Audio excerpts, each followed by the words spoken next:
¿Y la playa? ¿Cuándo fue la última vez que probaste algo nuevo? ¿Puedo hacer esto todos los días? Sí, ¿Puedo cruzar la isla caminando? claro. O cabalgando si quieres. ¿En qué puedo ayudarle, señor? Bonjour, madame. ¿Es posible cancelar mi vuelo? ¿Qué es esto? Esto es nuestra flora autóctona. Oh. Y hay más. Mucho más. ¿Será por esto que sonreímos tanto?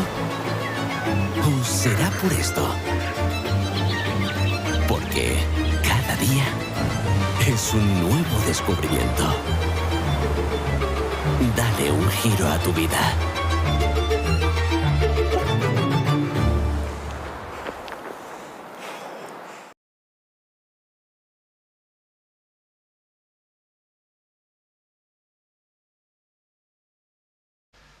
Finally, welcome to the 2022 PWA World Cup here in Gran Canaria. Finally, we have some conditions out there. At the moment, it's looking like we're going to start off straight away with the juniors and youths because we have got a massive young fleet this week. And obviously, we've got the men and the women coming up. The forecast at the moment, well, it's a little bit hot, which is why that wind is a bit funky at the moment. But like I said, it has already kicked in today.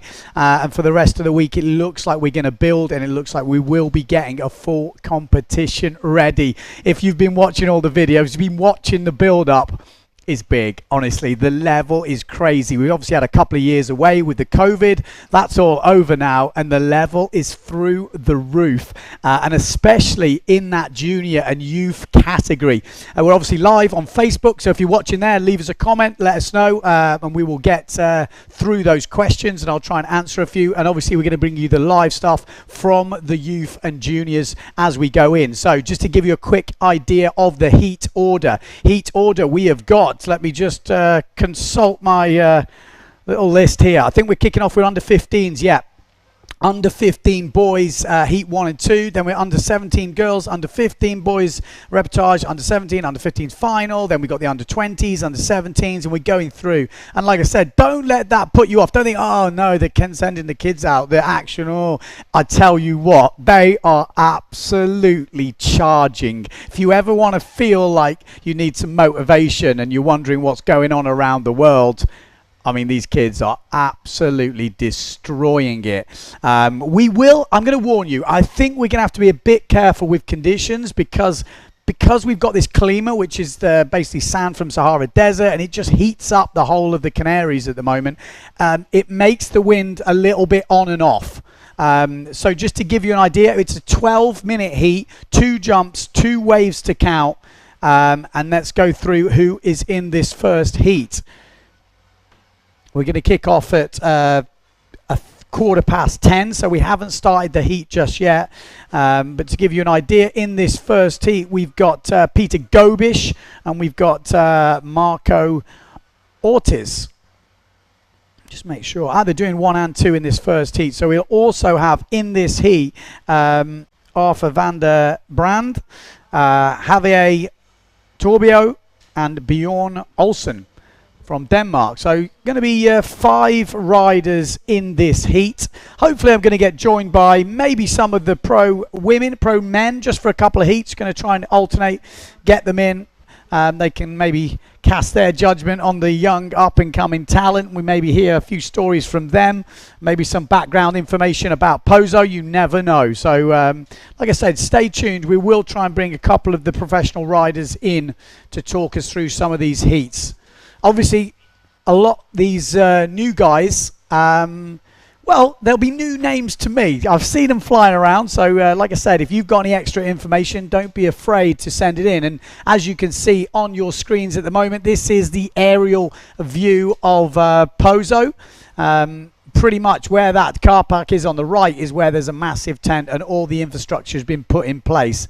Everything else is as it usually is. So the car park where you go sailing, they've redone the front, and you can kind of see a little bit of a layout of the town. And the town, I'll tell you what, since the last time I come here, has increased in size. They're building more houses up the top end, and a lot more people are choosing to live in Pozo. I mean, I would have thought the wind might put them off, because this place is just seriously windy. We've been very unlucky, I will say, with the way the forecast has worked out. We've hit straight Kalima on the first day. So hopefully, like I say, that clears itself up.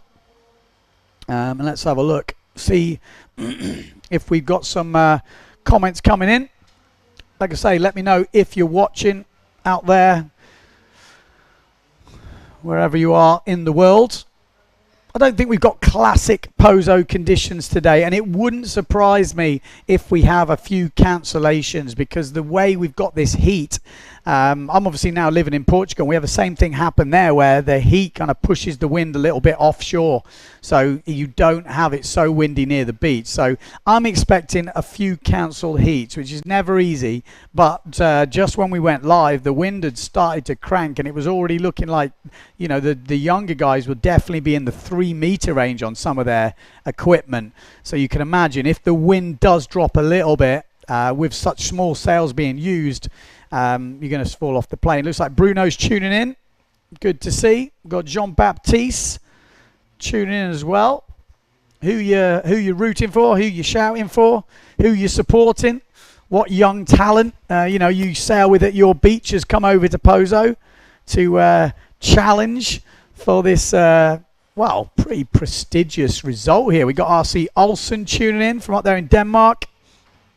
Obviously, Bruno cheering for Sol. If you don't know, you've been watching Windsurfing TV, you might have seen her. 12 years old from Belgium, absolutely ripping it up.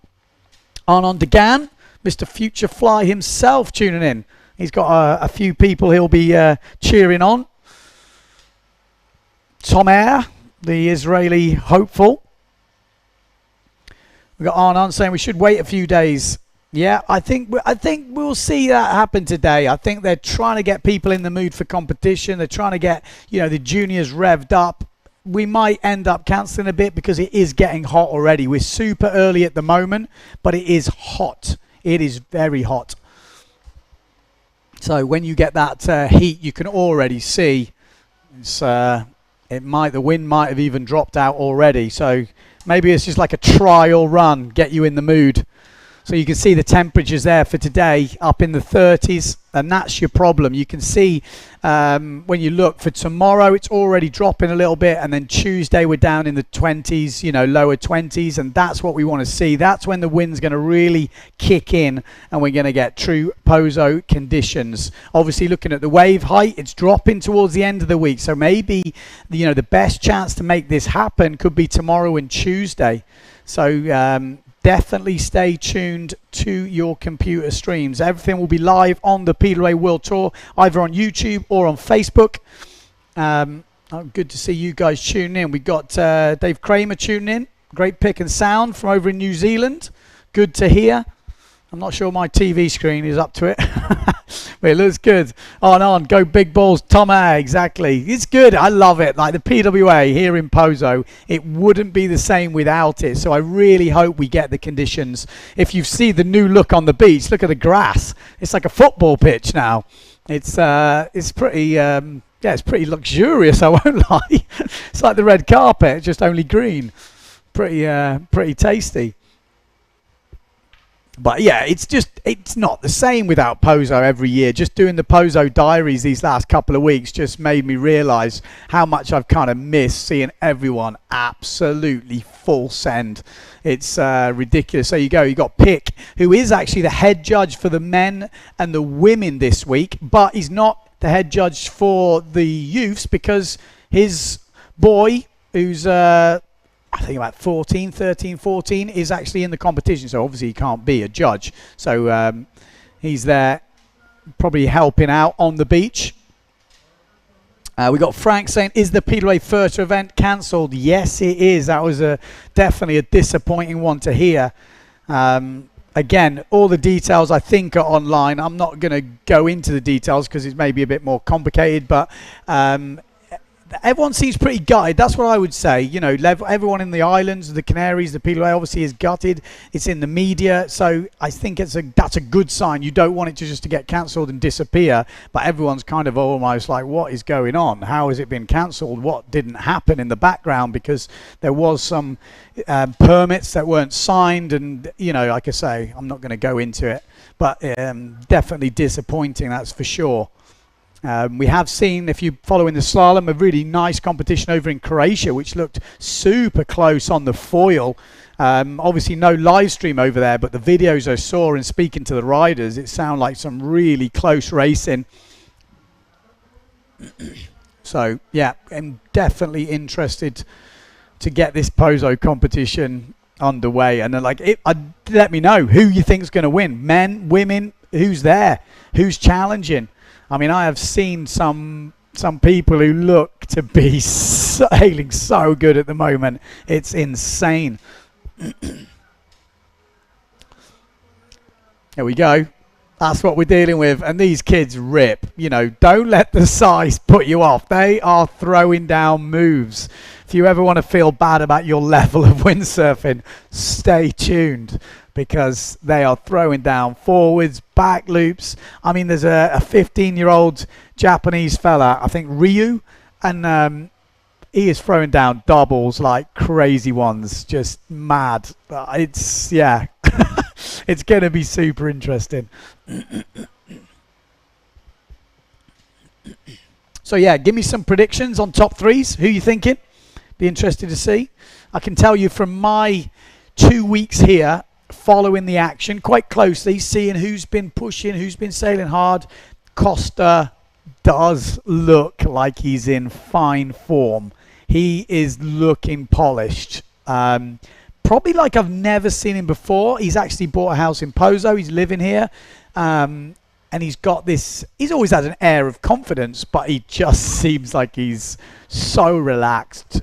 He's sailing so good. He pops out for half an hour, bashes out, you know, backies off the lip, tabletop doubles, like pretty much everything, and then comes in. Yeah, all right, there we go. I'm ready. You know, he's been putting in the work. He hasn't sailed that much in the last 2 weeks, but he doesn't need to. You know, he's in a good place.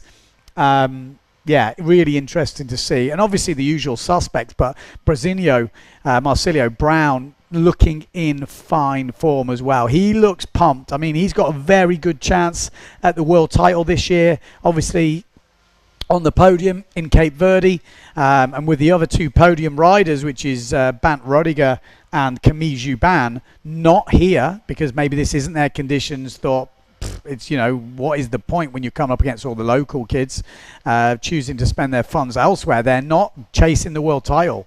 So Brasilio is in pole position coming into this. So if he can bang in another podium, you'd have to think he's going to walk away with a world title. And he has been training like that. You look at him training, he looks really focused. He's been really methodical in all the moves he's been doing and practicing and landing. He just looks in really, really good form. I mean, he said he's been carrying an injury, but when you watch him sailing, you're just thinking, well, yeah. Are you? Oh, God. You know, Ricardo Campello, obviously the last champion we had here in, I guess, was it 2019? It was a long time ago, actually. But they had that final with Philip Costa. Not to take anything away from Ricardo, he was sailing really good in the final. But Costa did fail to score all of his jumps. I think he did too many doubles, or he didn't realize he had to do an extra different jump. So Ricardo Campello obviously sailed good, but he took that win. Who else we've got to mention? Obviously Victor Fernandez. He's been 11 times in the final here in Pozo, but he hasn't been on the podium in the last 2 events here. So he's got a bit of work to do, but if we all know Victor, he's Mr. Consistent, always puts the waves together, always, you know, he's got some big doubles on him. And will the conditions play a part this week? We're not going to see big waves. I can definitely tell you that. With the forecast we've got, we're not going to see big waves. Do we ever see big waves? Well, some years, yes, but this year looks to be decidedly smaller. So we are going to be on that lower end. But I have heard they're going to push. They're definitely going to push. They want a result this week. I don't think we can afford to not have a result from the windsurfing world. So they will be pushing. If there's a slight chance of a wave and it's windy, they will be going, and it's going to be the best man or best woman in those conditions.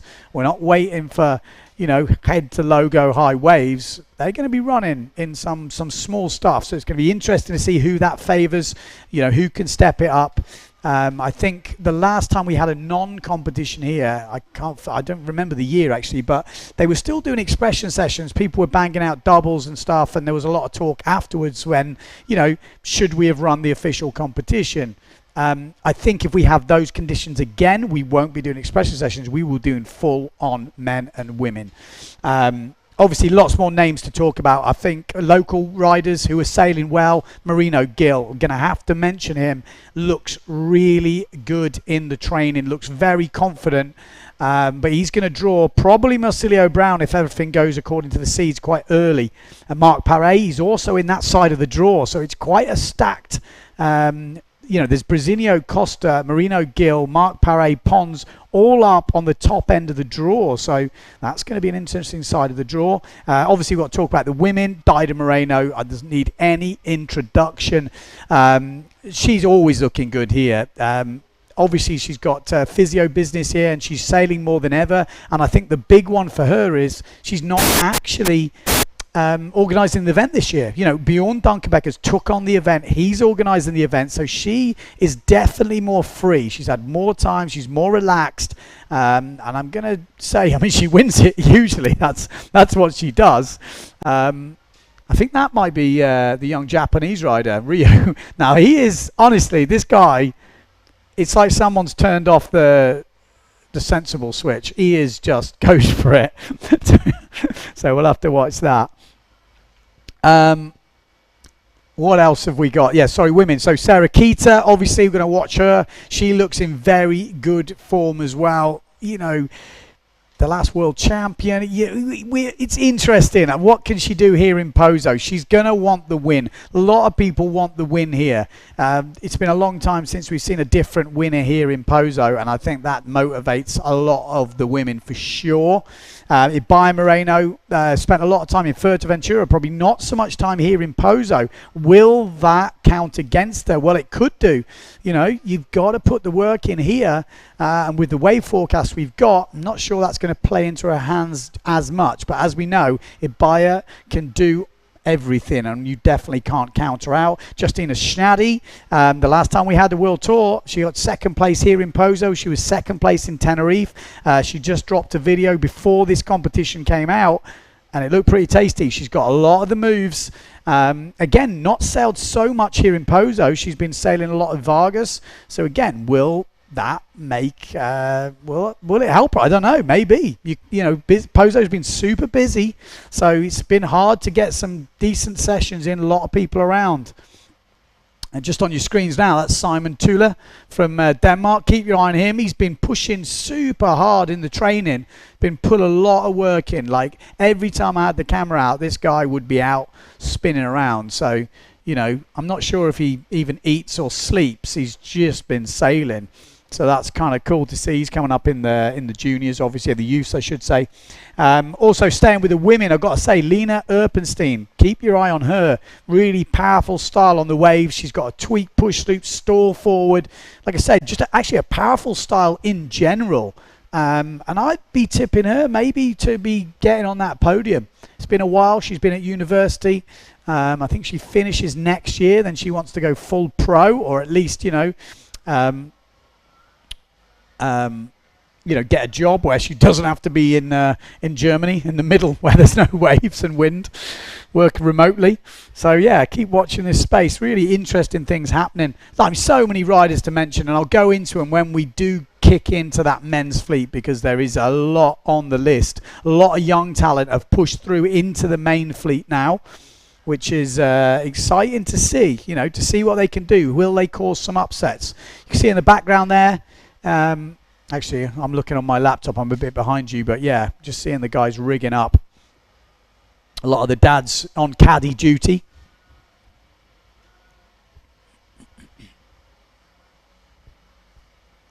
I mean, we've got the official timing on, but I'm pretty sure the heat has not started, just so we know. I'm seeing Emilio on the beat, so I'm pretty sure of that. I'm a little bit on my own in a container, not looking at the beat, so I can't actually see the flags, so I'm kind of reliant on our guys in the TV giving me the correct information. But we have got the countdown clock on. I'd be very surprised if this is a heat. I'm pretty sure it's not, in fact. Got Pierre saying Furta is cancelled. Yes. Thomas saying Tenerife is cancelled as well, but that was kind of old news, I think.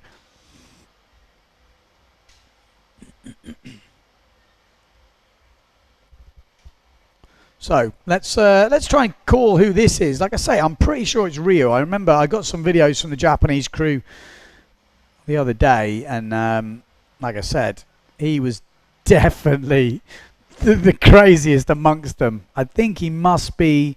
Let me just have a quick look down the list to see. Yeah, there he is. He's in the under-17s category. So there we go. That is Pick, the head judge for the main event. And that's his son in the middle, Pick on the right with the PWA t-shirt on. You've got one of the Gobish brothers in the back, obviously son of Lars Gobish. He's got almost like a full windsurfing team, Lars Gobish. I think he had 2 kids, went for a third, and then popped out twins. Obviously he didn't. But so he's got 2 9-year-olds, which is a girl and a boy, which are the twins, and then the other boys, which let me name check. It's Peter Gobish. Let me go down my list. I should know these. By the time the end of the event comes, I'll know everyone off by heart, I promise.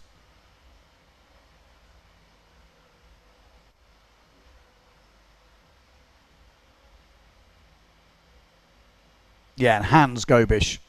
Sorry, he was already seeded through. We've obviously got the Richter brothers from Germany, Anton and Leon, if I'm not mistaken. Like I say, we'll call you through them as we go. We've also got Liam Dunkerbeck in the under-20s category. And he is definitely one to watch. He has been one of the keenest beans on the water. I mean, he's just been training, pushing so hard, been working super hard on the doubles. So he's going to be coming up in the under-20s category. We got Titoun Fleche from France. Again, been training super hard with his brother this week. Going to be on the hot sails and taboo boards. Nick Sprandenberg as well on the gun sails. I've noticed him been sailing really good. Every time I look out, he's been landing back loops or smashing the wave rides. And they're already seeded through in the under-20s category. And we've got obviously Adrian Gonzalez who's going to be coming through. Esteban de Cruz on the Severn. We've got Marlon Martner. Hayata Ishii, definitely one to watch from Japan. Again, another guy who's pushing super hard. If you've seen his Maui videos, absolutely on another level. I think he's 17 years old. So he's still super young. And that's the thing I was saying to the guys, like with the men's fleet, yeah, we've missed a couple of years due to COVID, but no one's really changed in the men's fleet. But the juniors have gone from, like, let's say 13 years old to 16 or 14 to 17. And there's just a massive change. So, you know, the last time you see them was 3 years ago. You see them now, you're like, oh, they are like men now, or they're much bigger, or they've just changed so much. It's kind of crazy. Obviously, in the girls category, actually, I'm just looking at this. Boys under 17. Yeah, sorry, but I was just looking at the wrong one there. Apologies. Yeah, so we've got Alexia Kiefer in the under-20s category. Lisa Vermeister from Guadalupe. We've got Julia Pasquale, who's the local. And then we've got Isabel and Lucia Delgado, the Tarifa twins. They're all in the under-20s girl category. So that looks like it'll be a good fight. Under 17 girls category, we've got Maria Morales, so she's still under 17, going good. We've got Sol Dietrich, which we were talking about before, 12 years old, been at forward loop in a year. She looks in good form. So it looks like we've got a few of the boys out at the moment. That looks like Moritz Malk, actually. He's in the men's fleet. He's one of the most trickiest fellas on the wave. You know, these smaller conditions, he would have hoped for some bigger stuff, but that looks like Maria Morales, is it? 737. Yep, Maria Morales. TWS from Tenerife. Goya sails, obviously. Very easy to spot those Goya sails.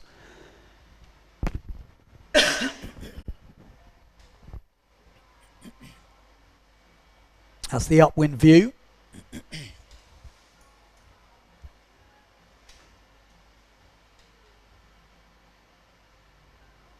So Ricky obviously just tuning in. Yeah, I did mention the forecast before, but just to give you a bit of an overview, what we've got at the moment is some serious Kalima. If anyone's ever been to the Canaries, they will know it's the dust from the Sahara, kind of clogs everything up, and it gets very hot. So we're into the 30s at the moment, which does have a problem with the wind. It sometimes doesn't quite come in, or it's very fickle, comes in and out. So it's a tough call at the moment, but that seems to be dissipating tomorrow, and it looks like we're getting back to normal temperatures. So then, you know, Pozo should resume to its usual windy self. So, you know, in any place in the world right now is probably classed as quite windy, but for Pozo, yeah, it's a little bit light.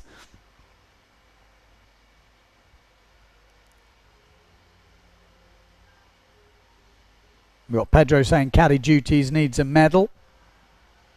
Maybe a movie. Yeah, the caddy in here in Pozo, there's a fair few rocks on the beach jumping around. Kids, gets very serious stuff in the junior youth category. A lot of dads.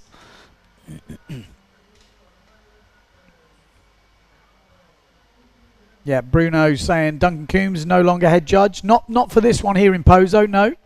He had other commitments, so Pick has taken on that head judge role. That's a shot down the bunker. If you've never been to Pozo, it's quite a small bay, and the bunker is, if you ever hear about going down the bunker, it basically means the bottom right hand side of the bay.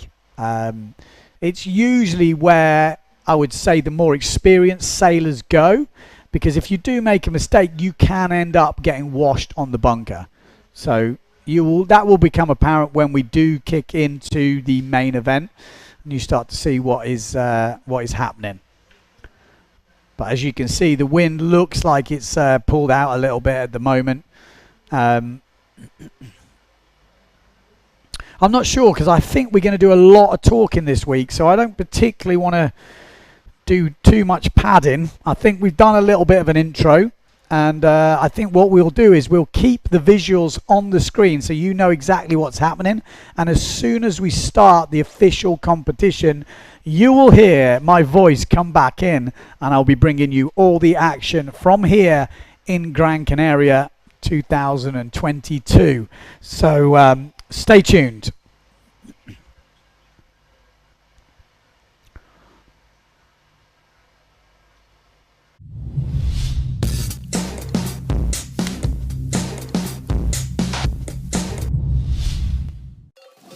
¿Y la playa? ¿Cuándo fue la última vez que probaste algo nuevo? ¿Puedo hacer esto todos los días? Sí, ¿Puedo cruzar la isla caminando? claro. O cabalgando si quieres. ¿En qué puedo ayudarle, señor? Bonjour, madame. ¿Es posible cancelar mi vuelo? ¿Qué es esto? Esto es nuestra flora autóctona. Oh. Y hay más. Mucho más. ¿Será por esto que sonreímos tanto? ¿O será por esto? Porque cada día es un nuevo descubrimiento. Dale un giro a tu vida.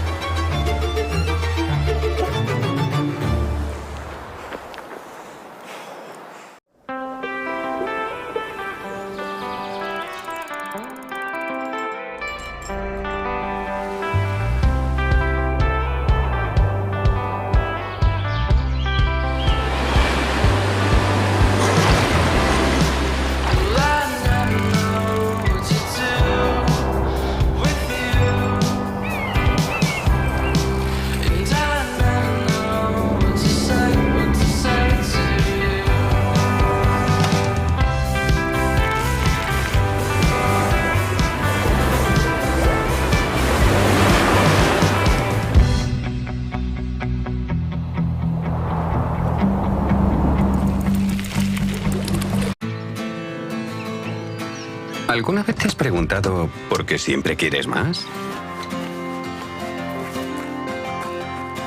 Más lunes sin alarmas. Más primeras veces. Más saltos al vacío. Más desayunos en la cama. Más olor a mar y a campo. Más sonrisas a cámara. Más latidos por minuto. Más disfrutar del camino. Más sueños casi cumplidos. Más amigos de repente. Más carreras a cualquier parte. Más sabores por descubrir. Más quedarse sin palabras. Más tiempo. Tiempo para perderse y volver a encontrarse. En definitiva, más momentos como este. Y este. Y este. ¿Y si la respuesta nunca ha estado en el qué, sino en el dónde? Gran Canaria, mucho por vivir. The beach? When was the last time you tried something new? Could I do this every day? Yep, Could I cross the island hiking? yep. Or riding, if you want. Hello, how can I help you, sir? Oui, bonjour madame. Cancel my flight, please. What is this? This is our unique nature. Oh. And there is more. A lot more. Could that be why we smile so much? Or is it because of this? Because every day is a new discovery. Start your vital movement.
Have you ever wondered why you always want more? More Mondays without the alarm. More first times. More leaps into the unknown. More breakfasts in bed. More whiffs of the salty sea and the countrified country. More smiles for the camera. More heartbeats per minute. More enjoying the journey. More dreams almost fulfilled. More unexpected friends. More races to anywhere. more flavors to discover. More being at a loss for words. More time. Time to lose yourself and find yourself again. In short, more moments like this. And this. And this. And what if the answer was never really what, but where? Gran Canaria, so much to live for.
¿Y la playa? ¿Cuándo fue la última vez que probaste algo nuevo? ¿Puedo hacer esto todos los días? Sí, ¿Puedo cruzar la isla caminando? claro. O cabalgando si quieres. ¿En qué puedo ayudarle, señor? Bonjour, madame. ¿Es posible cancelar mi vuelo? ¿Qué es esto? Esto es nuestra flora autóctona. Oh. Y hay más. Mucho más. ¿Será por esto que sonreímos tanto? ¿O será por esto? Porque cada día es un nuevo descubrimiento. Dale un giro a tu vida.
¿Alguna vez te has preguntado por qué siempre quieres más? Más lunes sin alarmas. Más primeras veces. Más saltos al vacío. Más desayunos en la cama. Más olor a mar y a campo. Más sonrisas a cámara. Más latidos por minuto. Más disfrutar del camino. Más sueños casi cumplidos. Más amigos de repente. Más carreras a cualquier parte. Más sabores por descubrir. Más quedarse sin palabras. Más tiempo. Tiempo para perderse y volver a encontrarse. En definitiva, más momentos como este. Y este. Y este. ¿Y si la respuesta nunca ha estado en el qué, sino en el dónde? Gran Canaria, mucho por vivir. The beach? When was the last time you tried something new? Could I do this every day? Yep. Could I cross the island hiking? Yep. Or riding, if you want. Hello, how can I help you, sir? Oui, bonjour madame. Cancel my flight, please. What is this? This is our unique nature. Oh. And there is more. A lot more. Could that be why we smile so much?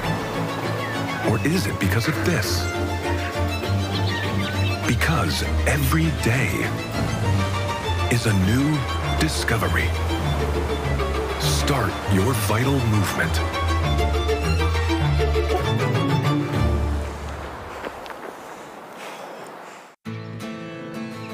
Have you ever wondered why you always want more? More Mondays without the alarm. More first times. More leaps into the unknown. More breakfasts in bed. More whiffs of the salty sea and the countrified country. More smiles for the camera. More heartbeats per minute. More enjoying the journey. More dreams almost fulfilled. More unexpected friends. More races to anywhere. More flavors to discover. More being at a loss for words. More time. Time to lose yourself and find yourself again. In short, more moments like this. And this. And this. And what if the answer was never really what, but where? Gran Canaria, so much to live for.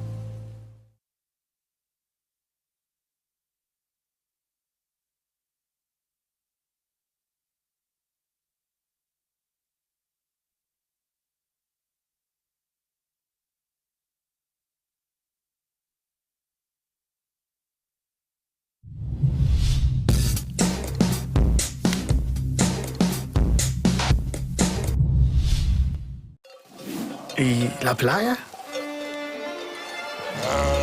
¿Cuándo fue la última vez que probaste algo nuevo?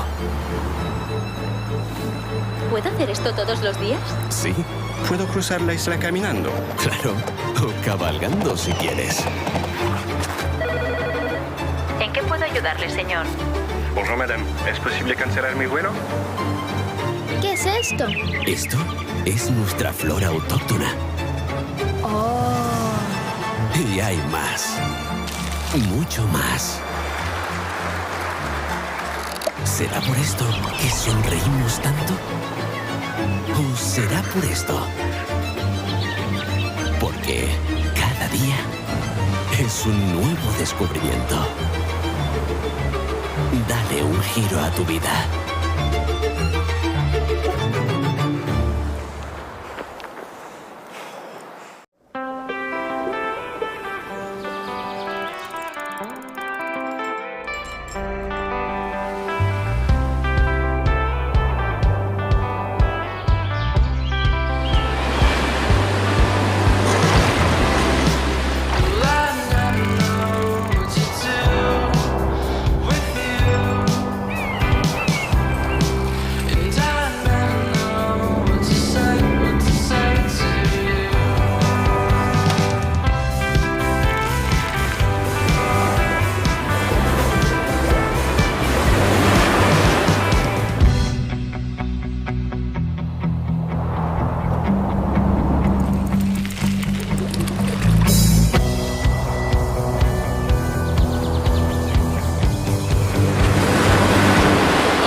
¿Alguna vez te has preguntado por qué siempre quieres más? Más lunes sin alarmas. Más primeras veces. Más saltos al vacío. Más desayunos en la cama. Más olor a mar y a campo. Más sonrisas a cámara. Más latidos por minuto. Más disfrutar del camino. Más sueños casi cumplidos. Más amigos de repente. Más carreras a cualquier parte. Más sabores por descubrir. Más quedarse sin palabras. Más tiempo. Tiempo para perderse y volver a encontrarse. En definitiva, más momentos como este. Y este. Y este. ¿Y si la respuesta nunca ha estado en el qué, sino en el dónde? Gran Canaria, mucho por vivir. The beach? When was the last time you tried something new? Could I do this every day? Yep. Could I cross the island hiking? Yep. Or riding, if you want. Hello, how can I help you, sir? Oui, bonjour madame. Cancel my flight, please. What is this? This is our unique nature. Oh. And there is more. A lot more. Could that be why we smile so much? Or is it because of this? Because every day is a new discovery. Start your vital movement.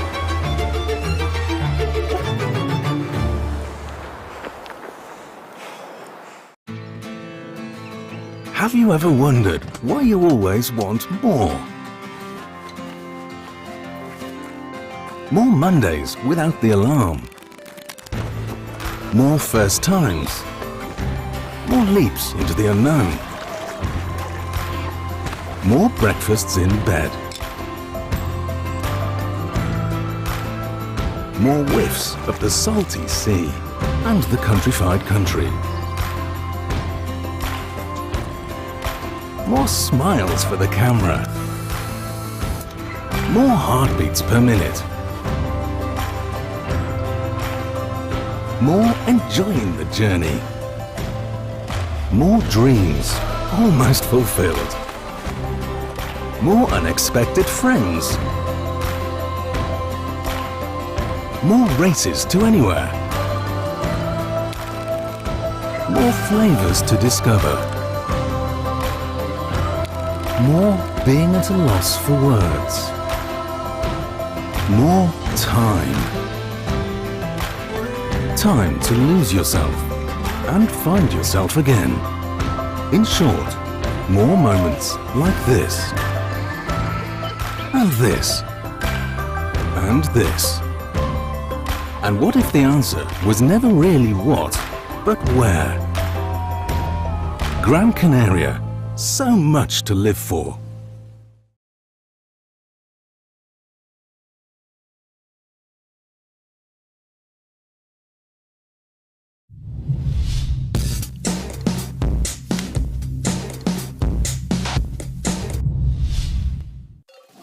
¿Y la playa? ¿Cuándo fue la última vez que probaste algo nuevo? ¿Puedo hacer esto todos los días? Sí, ¿Puedo cruzar la isla caminando? claro. O cabalgando si quieres. ¿En qué puedo ayudarle, señor? Bonjour, madame. ¿Es posible cancelar mi vuelo?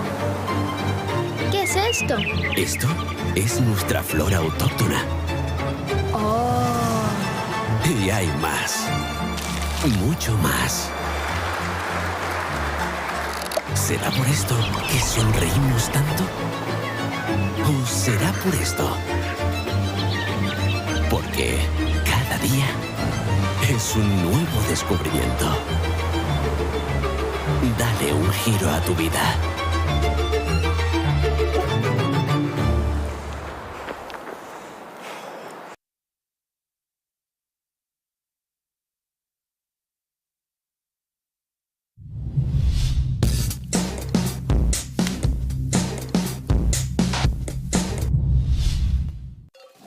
¿Y la playa?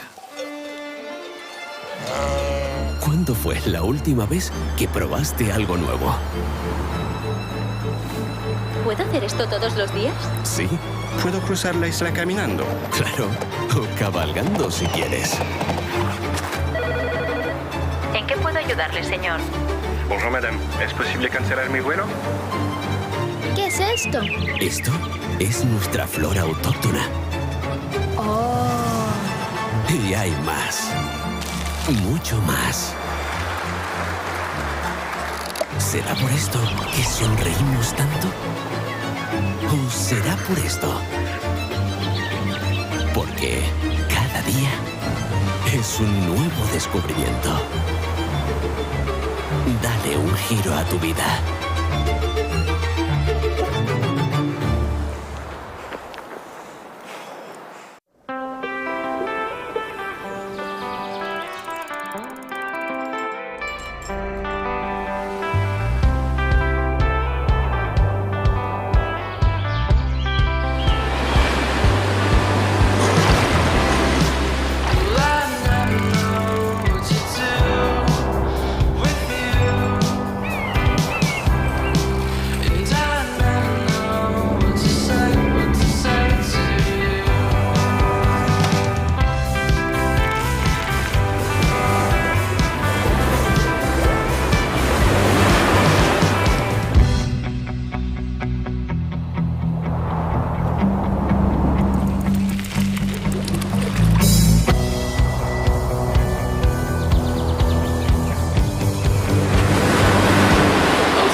¿Alguna vez te has preguntado por qué siempre quieres más?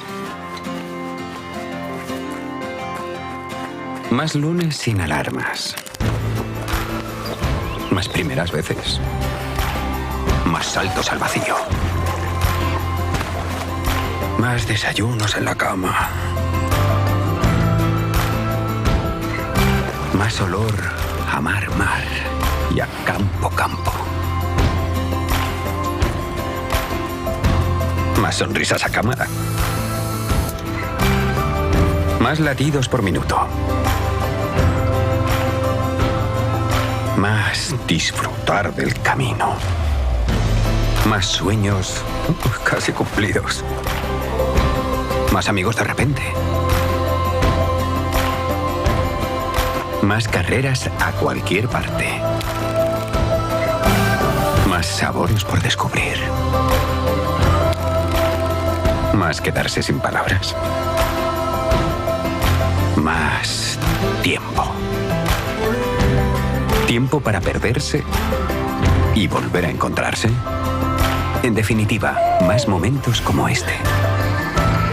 Y este. Y este.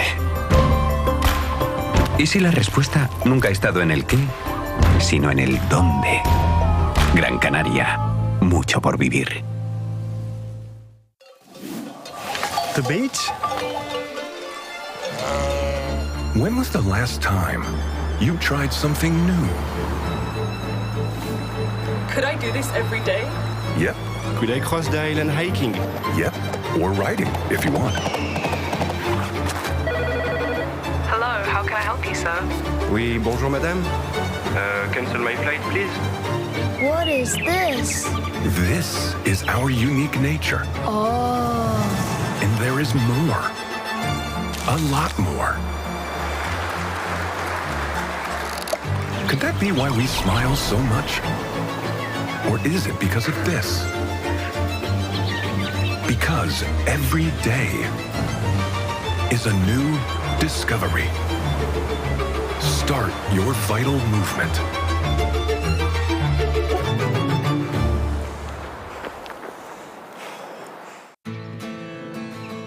Have you ever wondered why you always want more?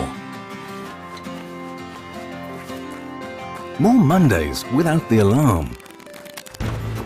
More first times. More leaps into the unknown. More breakfasts in bed. More whiffs of the salty sea and the countrified country. More smiles for the camera. More heartbeats per minute. More enjoying the journey. More dreams almost fulfilled. More unexpected friends. More races to anywhere. More flavors to discover. More being at a loss for words. More time. Time to lose yourself and find yourself again.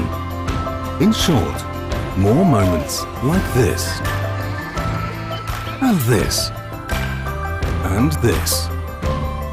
And what if the answer was never really what, but where? Gran Canaria. So much to live for.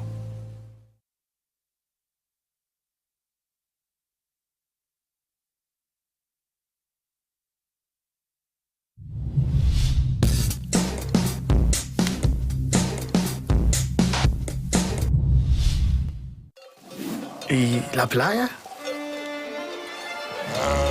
¿Cuándo fue la última vez que probaste algo nuevo? ¿Puedo hacer esto todos los días? Sí, ¿Puedo cruzar la isla caminando? claro. O cabalgando si quieres. ¿En qué puedo ayudarle, señor? Bonjour madame. ¿Es posible cancelar mi vuelo? ¿Qué es esto? Esto es nuestra flora autóctona. Oh. Y hay más. Mucho más. ¿Será por esto que sonreímos tanto? ¿O será por esto? Porque cada día es un nuevo descubrimiento. Dale un giro a tu vida.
¿Alguna vez te has preguntado por qué siempre quieres más?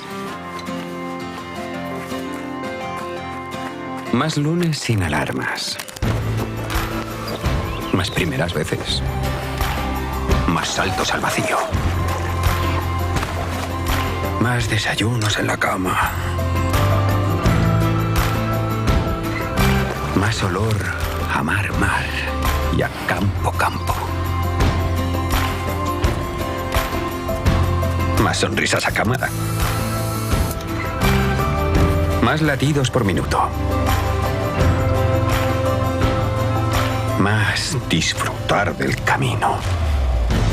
Más sueños casi cumplidos. Más amigos de repente. Más carreras a cualquier parte. Más sabores por descubrir. Más quedarse sin palabras. Más tiempo. Tiempo para perderse y volver a encontrarse. En definitiva, más momentos como este. Y este. Y este. ¿Y si la respuesta nunca ha estado en el qué, sino en el dónde? Gran Canaria, mucho por vivir. The beach? When was the last time you tried something new? Could I do this every day? Yep. Could I cross the island hiking? Yep. Or riding, if you want.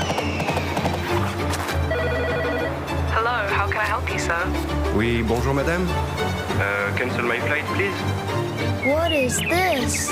This is our unique nature. Oh. And there is more. A lot more. Could that be why we smile so much? Or is it because of this? Because every day is a new discovery. Start your vital movement.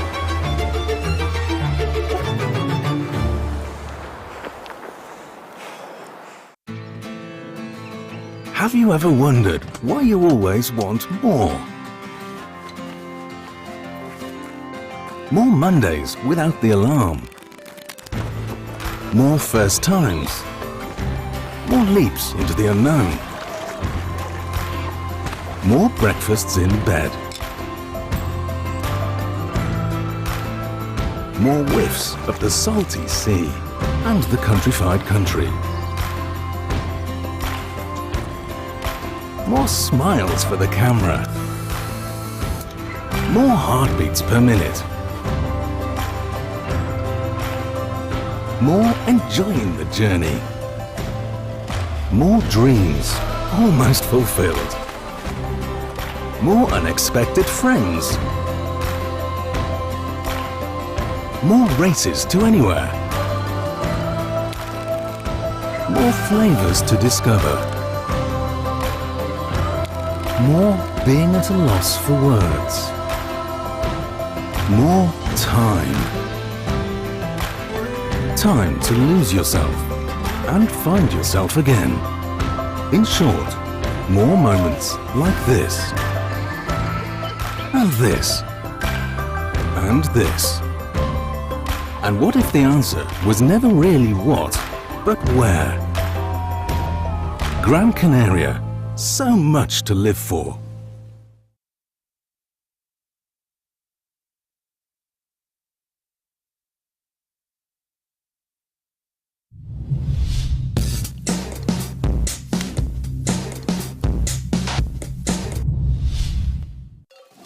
¿Y la playa? ¿Cuándo fue la última vez que probaste algo nuevo? ¿Puedo hacer esto todos los días? Sí, ¿Puedo cruzar la isla caminando? claro. O cabalgando si quieres. ¿En qué puedo ayudarle, señor? Bonjour, madame. ¿Es posible cancelar mi vuelo? ¿Qué es esto? Esto es nuestra flora autóctona. Oh. Y hay más. Mucho más. ¿Será por esto que sonreímos tanto? ¿O será por esto? Porque cada día es un nuevo descubrimiento. Dale un giro a tu vida.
¿Alguna vez te has preguntado por qué siempre quieres más?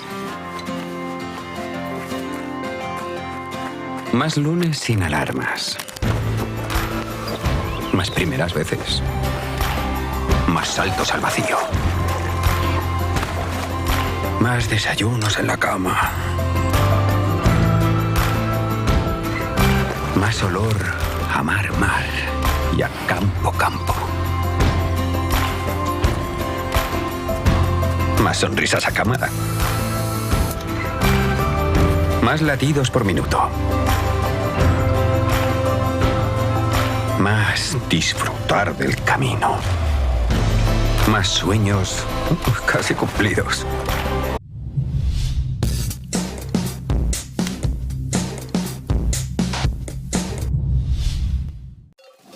¿Y la playa? ¿Cuándo fue la última vez que probaste algo nuevo? ¿Puedo hacer esto todos los días? Sí, ¿Puedo cruzar la isla caminando? Claro, o cabalgando si quieres. ¿En qué puedo ayudarle, señor? Bonjour, madame. ¿Es posible cancelar mi vuelo? ¿Qué es esto? Esto es nuestra flora autóctona. Oh. Y hay más. Mucho más. ¿Será por esto que sonreímos tanto? ¿O será por esto? Porque cada día es un nuevo descubrimiento. Dale un giro a tu vida.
¿Alguna vez te has preguntado por qué siempre quieres más?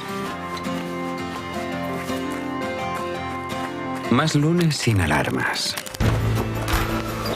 Más primeras veces. Más saltos al vacío. Más desayunos en la cama. Más olor a mar, mar y a campo, campo. Más sonrisas a cámara. Más latidos por minuto. Más disfrutar del camino. Más sueños casi cumplidos. Más amigos de repente.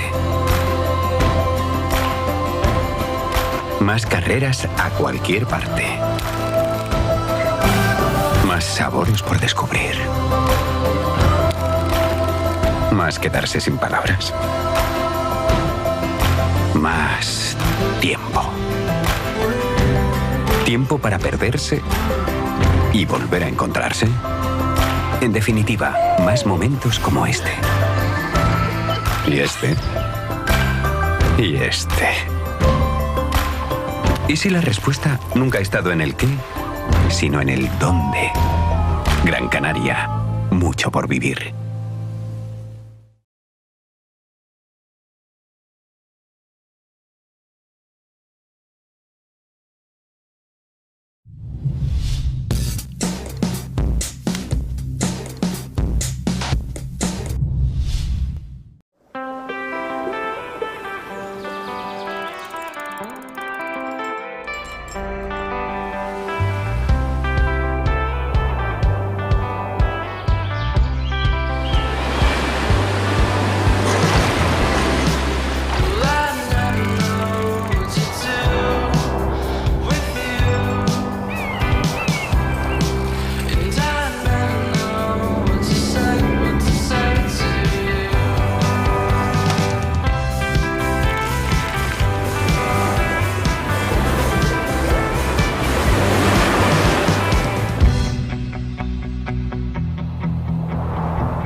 Welcome back. Day number 2 here in Gran Canaria for the 2022 PWA World Cup. We are back on. Yes, the wind has filled in a little bit. We've got the juniors and youths under 15s coming up first. How are the conditions looking? Well, we're about to find out because, like I said, we are kicking off with the under 15 boys. Who have we got in this first heat? Let me have a look at the list. Peter Gobish is in there. We've got Marco Bay. We've got Arthur van der Brand. And we've got Javier Tobido and Bjorn Olsen all out on the water. And they've been warming up in the last 10 minutes. Been seeing some forward loops being thrown down. Like I said, these are under 15 years old. So I'm sure there's a few older crew out there watching on. Prepared to be embarrassed by your level. Interesting. There we go. So the wind has filled in. Like I said, we've got this Kalima in the air, which is making the Canaries super hot. And the wind is a little bit fickle compared to Pozo standards. I have to say Pozo standards because it's still absolutely cranking. I mean, these kids will be on 3 meters somethings, I would guess, you know, and that's kind of like a light wind day in Pozo for them. On a windy day, they'll be in the 2 meter. There we go. We got all the caddies and dads watching on.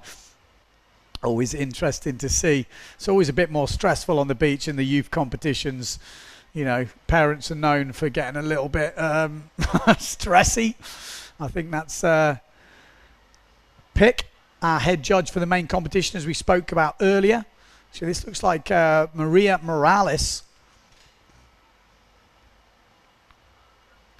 Boy, I thought she was going to throw in a little forward loop there. Obviously, Maria Morales from Tenerife on the Goya rig. Give you an idea of the heat order. So we've got under 15 boys 1 and 2 going first, and then we've got under 17 girls heat up second. Maria Morales is in the under 17s category as far as I know. So a lot of youths I won't know at the beginning of this week, but we will start to get to know them as we go through. We do have all the sort of sales sponsors and stuff. It looks like there's a Gobish there in the background, and I say a Gobish because there's 4 of them. And Lars Gobish has been a busy boy over the years. There we go. See a little few waves coming in the inside, so they're going to get a few. Just have to be careful about running up the beach. It's very easy to carry it through and end up in the shore break, so we'll be keeping an eye on that. Hopefully they don't go in. I'm pretty sure it's not a 40-minute heat, but that will be refreshed. Should be a 12-minute heat, 2-minute transition. We saw earlier 2 waves, 2 jumps to count. We are thinking that should be the same. There's the Delgado twins from Tarifa. I'm going to see them in action later on. So this is Maria Morales. Having a little warm-up. Are we going to see her throw down a little forward loop? Yes, we are. Bosh. How'd you like those apples?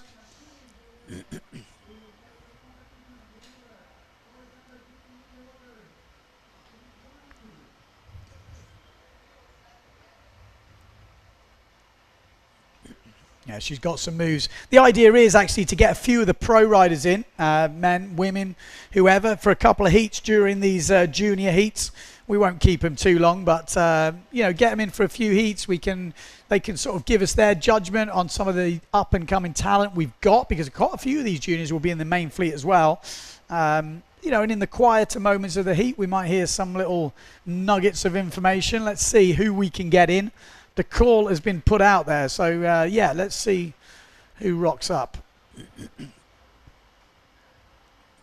Yep, local time 11:30 in the morning. That's Alexia Kiefer, definitely one to watch. I think she was right up there, maybe 5th place in the last main women's event. She was right up in the mix, got a really powerful wave ride on her, and obviously she is still in that junior category.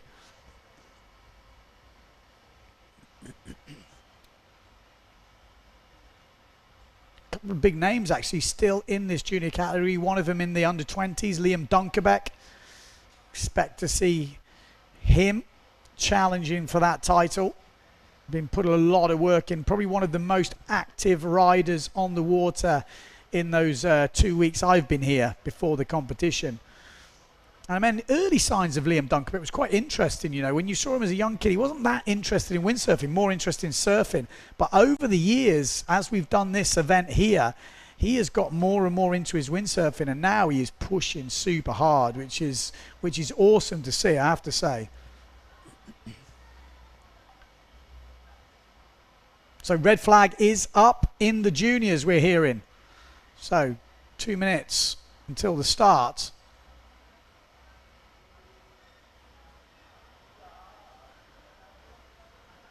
So under 15s, boys first up. Winners of the heat, 2 winners of the heat go through to the final. The runners-up go into a reportage round, and then the winner of that reportage round goes into the final. Looks like we're going to have Mark Paré coming in to join us, which is pretty cool because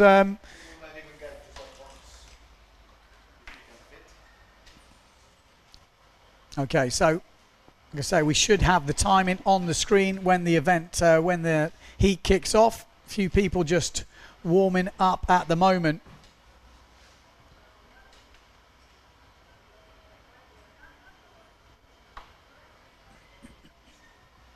Mark Paré has actually been on the podium here quite a few times, actually. The junior. Exactly. I'm going to stick you on. Let's see if you are we hearing Mark Paré? Let me know. Hello, hello. Okay, we'll let you know if you can hear him. Green flag should be going up soon, and then we'll be kicking off this under 15 boys heats.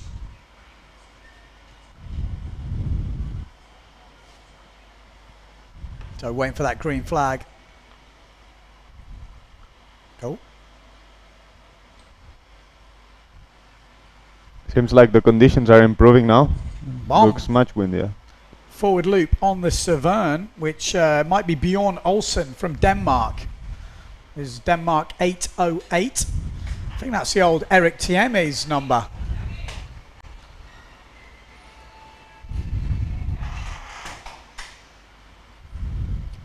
So let's have a quick look on Facebook.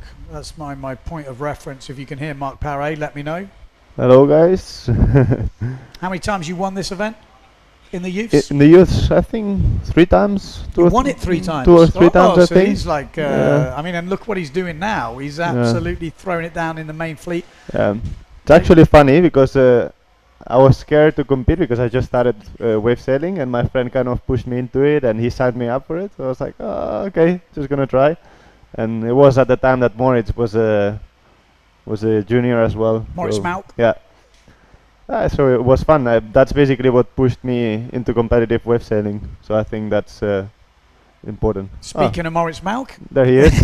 I think he's having the time of his life because the last month has been so busy, and now he's just basically free sailing there. I'm not sure he knows if that the heat is on. Actually looks all right down the bunker. Yeah. This is obviously what I was talking about earlier about the bunker down the further end. There is some waves coming through, so interesting. You might see quite a lot of the juniors though sailing more up on the left hand side of the competition area. We need to get rid of those wingers out of the way. Shoot them down. Just in general. We'll see. Yeah, I think it's Liam and Marino and Baptiste I saw when I was walking here on to the the wings. booth. Yeah. Yeah. So let's see. When are they on? No?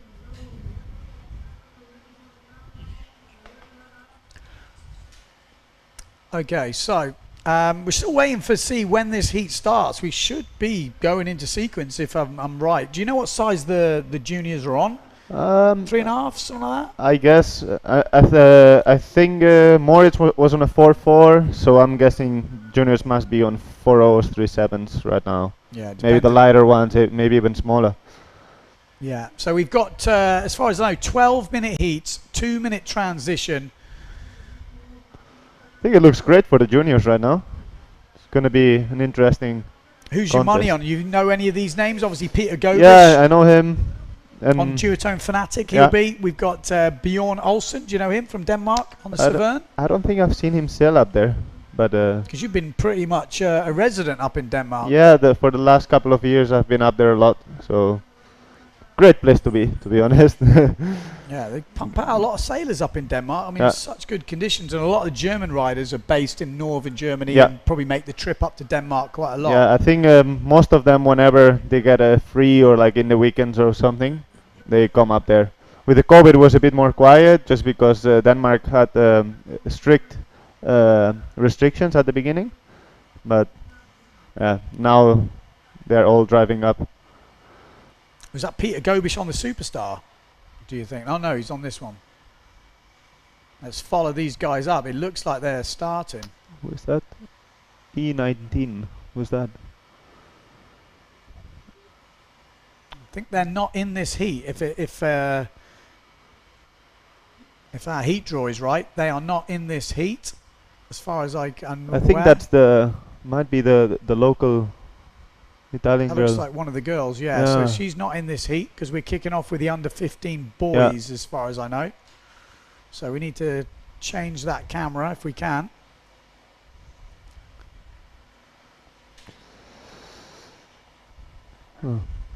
Okay. So that, I would guess, would be Peter Gobish on duotone. 802, which is, Peter Gobish. Down this bottom end, 77, which is Marco Ortiz Bay.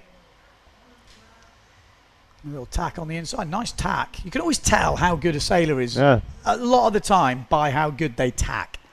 Sounds strange, but it's usually a good indication. It's funny as well, I've been using shoes now to sail since I got surgery in my foot, and with the shoes you feel so much slower on the board, and it's harder to move. It's funny. Well, looks like this. How much feel you need on the feet. Oh, nice cut back. Nice little turn on that inside. It's got quite a cut-off board, hasn't he? Little short nose on it. Looks like one of the stabby things. Custom, tree fur, custom. That's a small sail. 808. This is Bjorn Olsen. So maybe he's changed down. So he was on a Severn before, but I think maybe he's gone, oh, it's a bit windy. Because this Pozo is so windy. I mean, for me, I've been on 3.7 a lot. So you can imagine, Bjorn doesn't look the biggest fella. So he's probably on something like a 2.8 or something. Nice little rocket. It's funny how different the perspective is here. Eh? Like you sail on a 4.2 and it's a light wind day. And anywhere else, sailing on a 4.2, it's a strong wind day. Yeah, that is, and it is hard to get your head around that, that's for sure. If you've never been to Pozo before.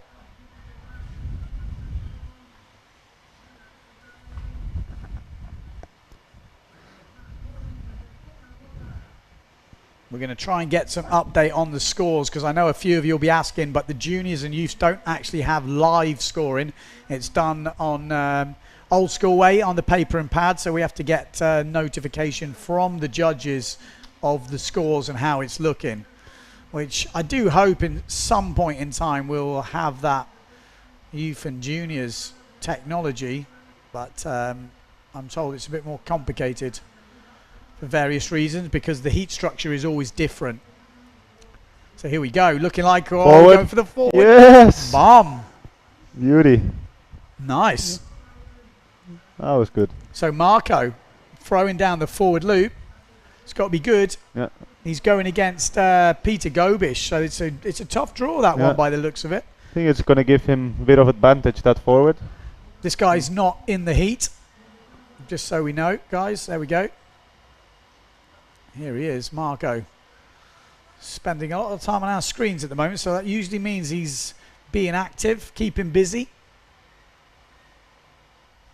Can see a couple of the other boys just upwind going past. He's hogging the screen at the moment. Nice. We get that cut back. And Bjorn on the outside. What's he got for us? I mean, he must weigh. Oh, he looks like he looks so small. Doesn't he? I mean, how heavy is he? He's going to try a forward, you think? He looks like he wants it. Yes! Oh, get in! That was sick. Oh no! It's just gone down. I mean, he looks very young. I'd love to know how old Bjorn is.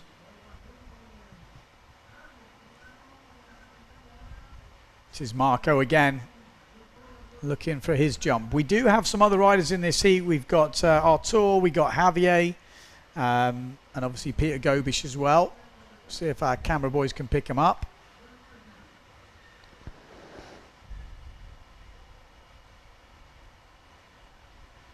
Is he in this hit? I don't think so. He looks too big to be under 15 unless he's... That looks like On that Goya steroids. just went past, looked like a smaller version. So hopefully we can get some word to our camera guys. We need to focus on the smaller riders out there.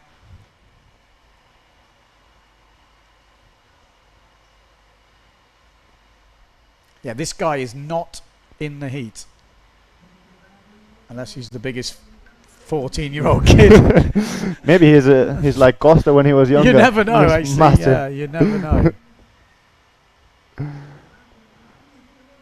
So we've just hearing that E17 has a 3.5 point forward and a crash back loop attempt and a 2.5 wave ride. So it sounds like he's going pretty good. That's Marco.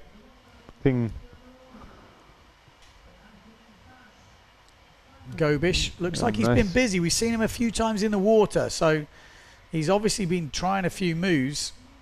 We'll see if we can get some scores, but it looks like Marco at the moment is having it well. I mean, unfortunately with Bjorn with that little forward, he looks a small little fella, doesn't he? Whoa, that nice. Top end, Marco again with a decent another forward. one? Oh, who's that upwind? I think that might be someone training in the background.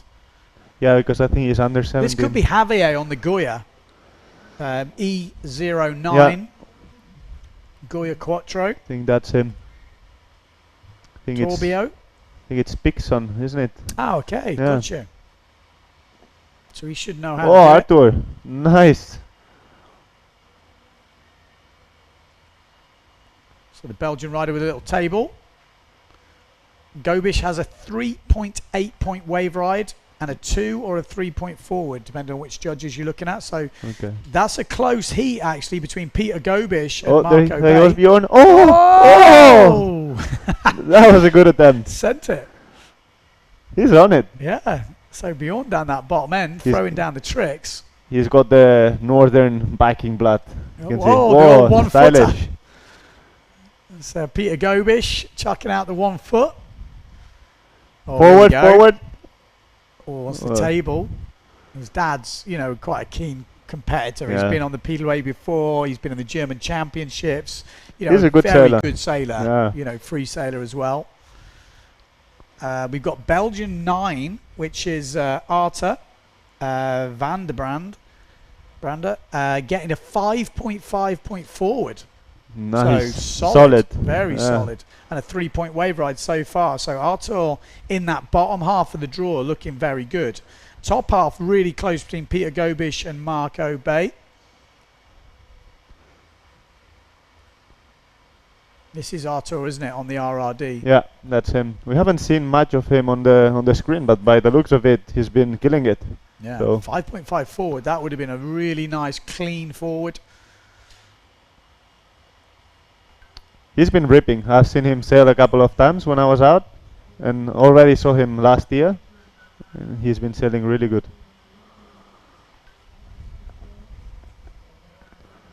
He's no wave now. I mean, they've all been getting in the points. You know, we've not seen everything on the live stream, but just hearing Javier's got a 3.8 forward or a wave ride on the inside. Yes, sick. Nice. That was really good. That's what the judges want to see, isn't it? Keep the power. And he kept the board moving the whole time while he was waiting for it to build up, so pretty good. We're obviously going to see a few of these in the main fleet in years to come. It's always hard to predict when they're so young who's going to push through because they have little growth spurts and little... But coming here to Pozo is definitely, you know, massive for your... for just getting better and improving. That's what made me break into the PWA main fleet, just coming here every summer. Yeah, I mean, it's crazy. If you're a young kid, this is a dream. Yes, you're on small sails. Yes, it's really windy, but you can literally sail every day. Yeah. At the moment, this is a bad day. So if you're watching at home, this is a bad day. You know, Yeah. and the bad days like this, you can imagine how much, you know, you would progress. And when you are younger, you don't need as big of a wave. You can see now, like the proportion is different. Yeah. So with that, it's like a dream day for you. So you can try as many things as you want. We've got Yentel Cares online, says it looks fun for freestyle. Yeah, it's interesting actually. Bjorn has mentioned about getting other disciplines here in Pozo next year. So this one, he had the confirmation that he was running the event later, you know, in January, February, which for an event you need a bit longer. So he says next year they're going to be working on it early. They're going to be hopefully maybe getting permits to sail Vargas, which is interesting. We're talking about racing in there. So I wouldn't count out freestyle, I have to say. Yeah. He did mention slalom fin almost sure, didn't he? Yeah, so yeah. He is. I mean, obviously Bjorn is a big advocate of that. So yeah, watch this space. We want to see a bit more slalom high wind fin racing, don't we? I definitely do, I have to be honest. I love fin racing. So Pozo slalom was always my favourite back in the day. If I wouldn't be that light, I would even join. Well, yeah, that's the thing. I do love slalom, you know, that's my background, that's where I come from, so... And like, again, a lot of people don't know that. And there's quite a few people, you know, again, young guys that have come from slalom backgrounds and entered into the waves, and then that's took over as main discipline. Artur Arukin, same, you know, has a slalom background. He's racing Jules background. as well. Jules Denel, me, I come from racing background, you know. There's a lot of people coming from that. Yeah.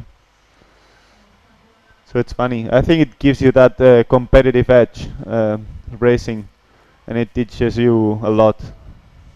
So I think it's a good base for the kids to have. Same as freestyle. Yeah. Anything helps when you are young, so I encourage all the young kids to do, wow, that was a nice rail turn. Really nice. Yeah. He's right on the beach, but that's kind of He what rips. you've got to do. And then now you have to charge out that short break. It looked like there was one coming. It's like a mast-eye short break for us. Pretty sure he just got a 3.5 for that wave. So that's a pretty solid wave in these conditions. You've got Kim Jensen saying, I think Bjorn is 12 years old. He was the young boy that learned the body drag in the Send It video. Oh, there we go. Oh, well, definitely. I'm cheering for him. He might be winning a wetsuit yet. I just haven't announced it. He was obviously in one of the Windsurfing TV videos doing the body drag. Oh, that's cool. I'll have to introduce myself. They are ripping. It's great to see. I mean, that's what we need. It's definitely, what is nice to see is you look around the beach and there's just kids everywhere. Yeah. And they're stoked. It's just, it's so good. We need to keep the dream alive for us and for them. Yeah. That's what we need for the future. More kids. I mean, it's a long heat for them, isn't it? You know, I think, I mean, I know when I was younger, the short heats, I think it also molds you a little bit. The long heats I get, but I think you can go short heats with the kids. It trains, you're training them up. Yeah. You know, to get that higher pace. Yeah.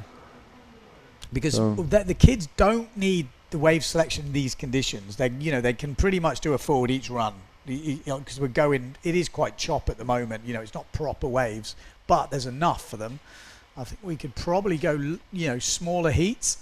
I don't think it would change results much, but it's good to give them a little bit of an idea. And this is the thing in Pozo, there is a little bit of shore break, but just don't want to get that clue in because that sail ends up on top of you. I would suggest don't do that. I got demolished the other day down by the bottom end. Yeah, because if that water goes up the sail, it can really push you down pretty hard. And I've seen some people get injured like that. I think Loic, like a few years ago, he got a big boulder just crashed on his foot. Oh, really? When he was getting washed during a gear change, and he broke his foot. Yeah, it's definitely easy to happen. So there we go. That is the end of the heat. Hopefully we'll get the timer on for the next heat. I think that's the plan. But a good show. Be interested to see who won that. We know it's pretty tight between Gobish and... I think we're gonna get the juniors coming Okay. in. Sarah just told me before. Okay, there we It's go. gonna- There's one of them. That's Pixon, I guess. Yep. That's Javi. Javier. Yeah. Yeah. Yeah, good to see. Great job from all of them. Really good I mean, sailing. like I say, it's difficult, isn't it? Because they are playing second fiddle to the men and women's fleet. You know, the Yeah. real priority this week is men and women's fleet, and the juniors and youths are basically going in the conditions that aren't good enough. So it's harsh, but at the same time, they wouldn't be here if they didn't fit in like that, Yeah. you know. So they have to realise they're the sideshow, but just got to make the most of it and, you know, get their chance, get on the live stream, chuck some moves in. Yeah. You know, really good experience. They're hanging around with the pros. Like, you guys are walking around the beach. Everyone's super motivating. I think it's really good. What I would love to see is, like, if they did the pro and women's fleet first, then the juniors getting paired up with certain pros and having like mini teams. We did which do would that be- a few years ago. And I remember I was with Victor and Ibaya and Leon, and we won that one. Which So would be like, I mean, that's a cool thing Yeah. to do. I think yeah. that's. I think we should do it again. We just have the conditions problem, and I think it's going to be tight as it looks now. But would be nice if we have enough time and we can do that. Yeah. I think it's a really cool thing when you're growing up and you look up to the pros. It's cool, you know, to be able to team up with them and compete, and then suddenly you're getting shots, and you know, yeah, it's cool. Yeah, it has a lasting effect sometimes as well, which, you know, maybe you don't realise as a pro, but as a young kid, certain things I know from my, you know, growing up, you meet someone at some point, and that one thing can change your whole way of going in life. Like, it's mad, really, but it does work like that. Yeah. Willem said Mark and his dad slalom at Roses. Yeah. Costa Brava. Exactly. That's how I grew up. Slalom sailing in Rosas in 12, 15 knots every summer. Just getting on the water, improving your board skills, like whether it's slalom, free ride, freestyle, wave, whatever it might be. It's all good. Jens Walker saying, epic to see the kids ripping and having fun. Okay, apparently we're coming in. So, like I said, we will be bringing you all the action. There we go. That's Mr. Mark Perret. Hello. In case you don't know what he looks like, you will be seeing a lot of him in the main competition. They've done the draw. Have you looked at the draw? What do you think? A little bit. You know, everyone's hard.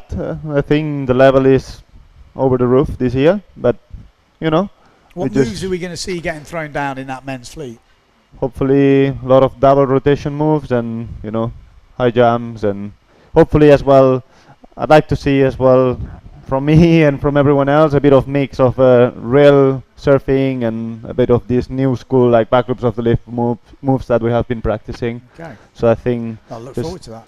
Yeah, I mean, combining them all is going to be good. Yeah. It sounds like we have started the next heat. So Maria Morales is in this next heat. So we will be bringing you, hopefully, visuals of that.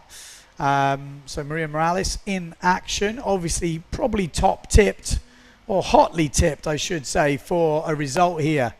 Under 17 girls heat is up now. So under 17s girls, let's have a look down. Sorry, I've got like scores coming in on my phone. I've got under 17 girls. Where are you? There we go. Maria Morales. We've got Sol Dietrich and Anna Julia. Anna Julia. That's a local girl. Okay. So hopefully we got some action. that's going to be cool. Maria has been training a lot. Like during COVID, I've seen her. I was in Tenerife. Yeah. She'd be the top last couple of seed in summer. this. And then you've got to say Sol, who's from Belgium, but I'm pretty sure she just moved here and she's living here now. Will definitely want to watch from the future. She's been ripping. She's I think learnt she's to just forward- 12, no? Yeah, she learned to forward at 11, so she's been forward looping a year. Earlier but than me. She is keen bean, that is for sure. Yeah. She did the 1 minute forward loop challenge with you, and she did up there with the rest of the girls, no? Yeah. Like 5 or 6 forwards. Don't give it away, Mark. Oh, sorry for that. Yeah, no, they have started. So we have action. Can we see any action, guys? We've got the heat on now, so I don't know if we can have a look at the action on the water. There we go. There's Maria Morales. Oh, it sounds like it has. Okay, so apparently the heat hasn't started. Looks. The wind has dropped a bit, no? Maybe? Okay, looks like it started because Sol's out the back on that white sail. So Sol from Belgium on the white sail. On the pink sail, we've got Maria Morales. And Anna Julia on the duotone down at the bottom end. Yeah, on the duotone. So 3 riders in this heat. Like I say, 12 years old from Belgium. Interesting to see how she progresses over the years. But she's just moved to Pozo. She is going to get so much water time. It's insane. That's exactly what we were talking about. Yeah. That's what you need. And she's not a short, small 12-year-old. She's, you know. She's pretty well built. I have to say, she seems pretty strong. So just so you know, 12-minute heats. There's 2 minutes in between each heat. And then we're straight into action. So it's going to be hotly contested. We might see Maria maybe go down the bunker a little bit. We saw Maurice Mauk earlier. And there was definitely more waves down there. But there's consequences. And it's harder to ride. Yeah. It's a bit more technical, but then you get these steeper kind of bowls. A bit more consistent than you do. Oh, nice. 12 years old, guys. I couldn't even forward when I was 12. I think I learned when I was 22 or something. So we're just hearing awesome. Gobish won the first heat. So that was a close one. But Gobish won it, so he goes through to that final. And Van der Brander won the heat 2 and goes to the final. So Arthur. Arthur, yeah. He was ripping.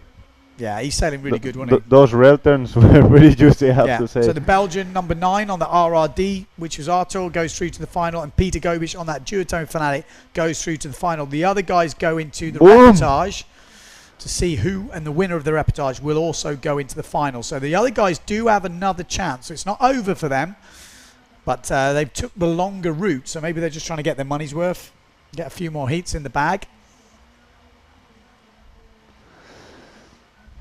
Anna seems a bit underpowered, 134. They are not in the heat. Yeah, that's all. What does she have for us? Going quick as well. She's got, you know, she's got a good style and positioning. Slalom. You know that's what. Boom! That was a table. I could have ate my dinner off that. I think if we freeze framed it, that was definitely a tabletop for sure. You know what? Is she in the main event? Because if she is, I think she might do really good as well. Yeah, it's a good point actually. Maybe. Actually, I'd have to have a look at that. I think she deserves to be in the main event, to be honest. From what we have seen of her, she's doing pretty good.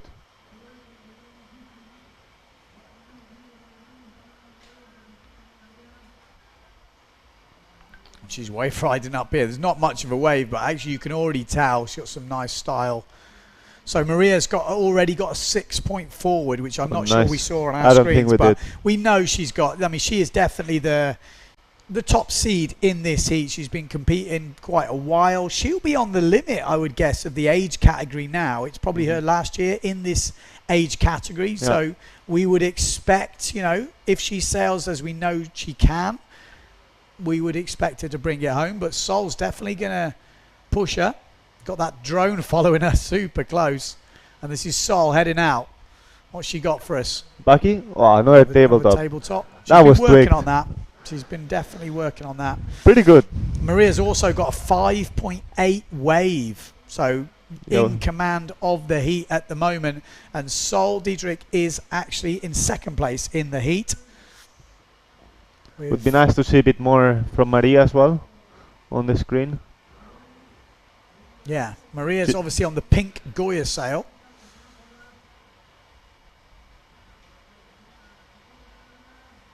Just trying to find that wave. Wow, that was a nice slash. Good style. She's really good, isn't she?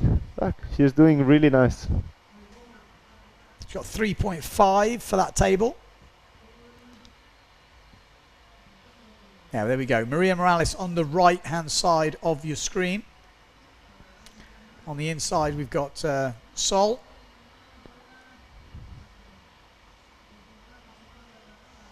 Look at that. There's some waves down there, isn't it? That's what Maria's choosing. So keep your eye on Maria. She's obviously been doing her jumps and rides a little bit further down.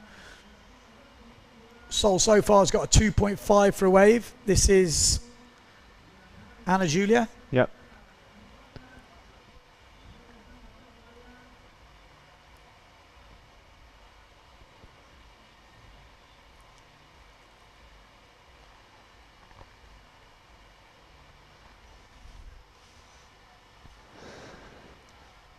I'm glad to see the wind has filled in. We were always a bit worried with this Klima. What's the word on the street with the Klima and how it's going to affect this week? Oh, nice little wave on that inside. That was good. Right on the rocks. Oh. Well, you got to risk it. Yeah, so she's on a 3-4 by the looks of it.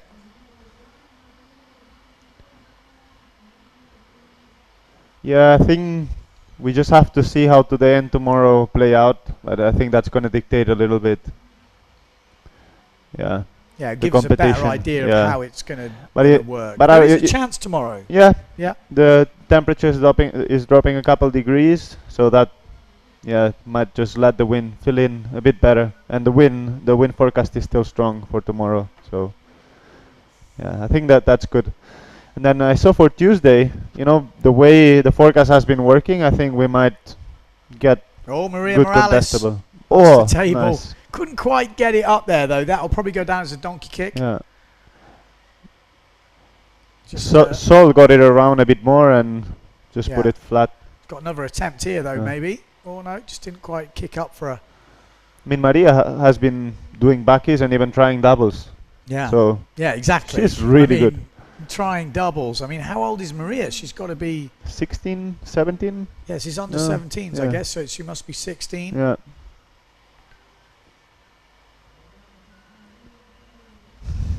We know a lot of people at home want to see the killer loop, that's for sure. We might have to do a little explanation on that, don't we, Ben? Yes, definitely. We have a bit of misconception. Waggy Wagstaff tuning in over in Cape Town. Well, says he's tuning in, watching, yeah. Long time no see. Good to see COVID has ruined my Cape Town trips the last couple of years, so it would be nice to go back this year. Definitely in my list. Got Eve saying he hopes Ricardo wins. Well, he won the last one. This one I would say is going to be hotly contested in the men's fleet and the women's fleet, but the men's fleet does look like there's a few other riders coming into the mix. To say it's interesting, we're going to see a lot of the juniors going into the main fleet as well. Maybe the under 20s juniors, and I think there's even lower than that. I think Hayato. Oh no, he's in the under 20s. Yeah, he's 17. So that looks like that is the end of the heat. From what we saw, it looks like Maria Morales will take the win there. It looks like Sol Dietrich in second place, and then great heat. Anna Julia. On third place. In third place. Yeah. We'll wait for official results there, but that looked to me quite clear cut. So the official timing is on. That's what we want to see. So we've got 15 seconds until the 1 minute. So 1 minute and 10 seconds till the start.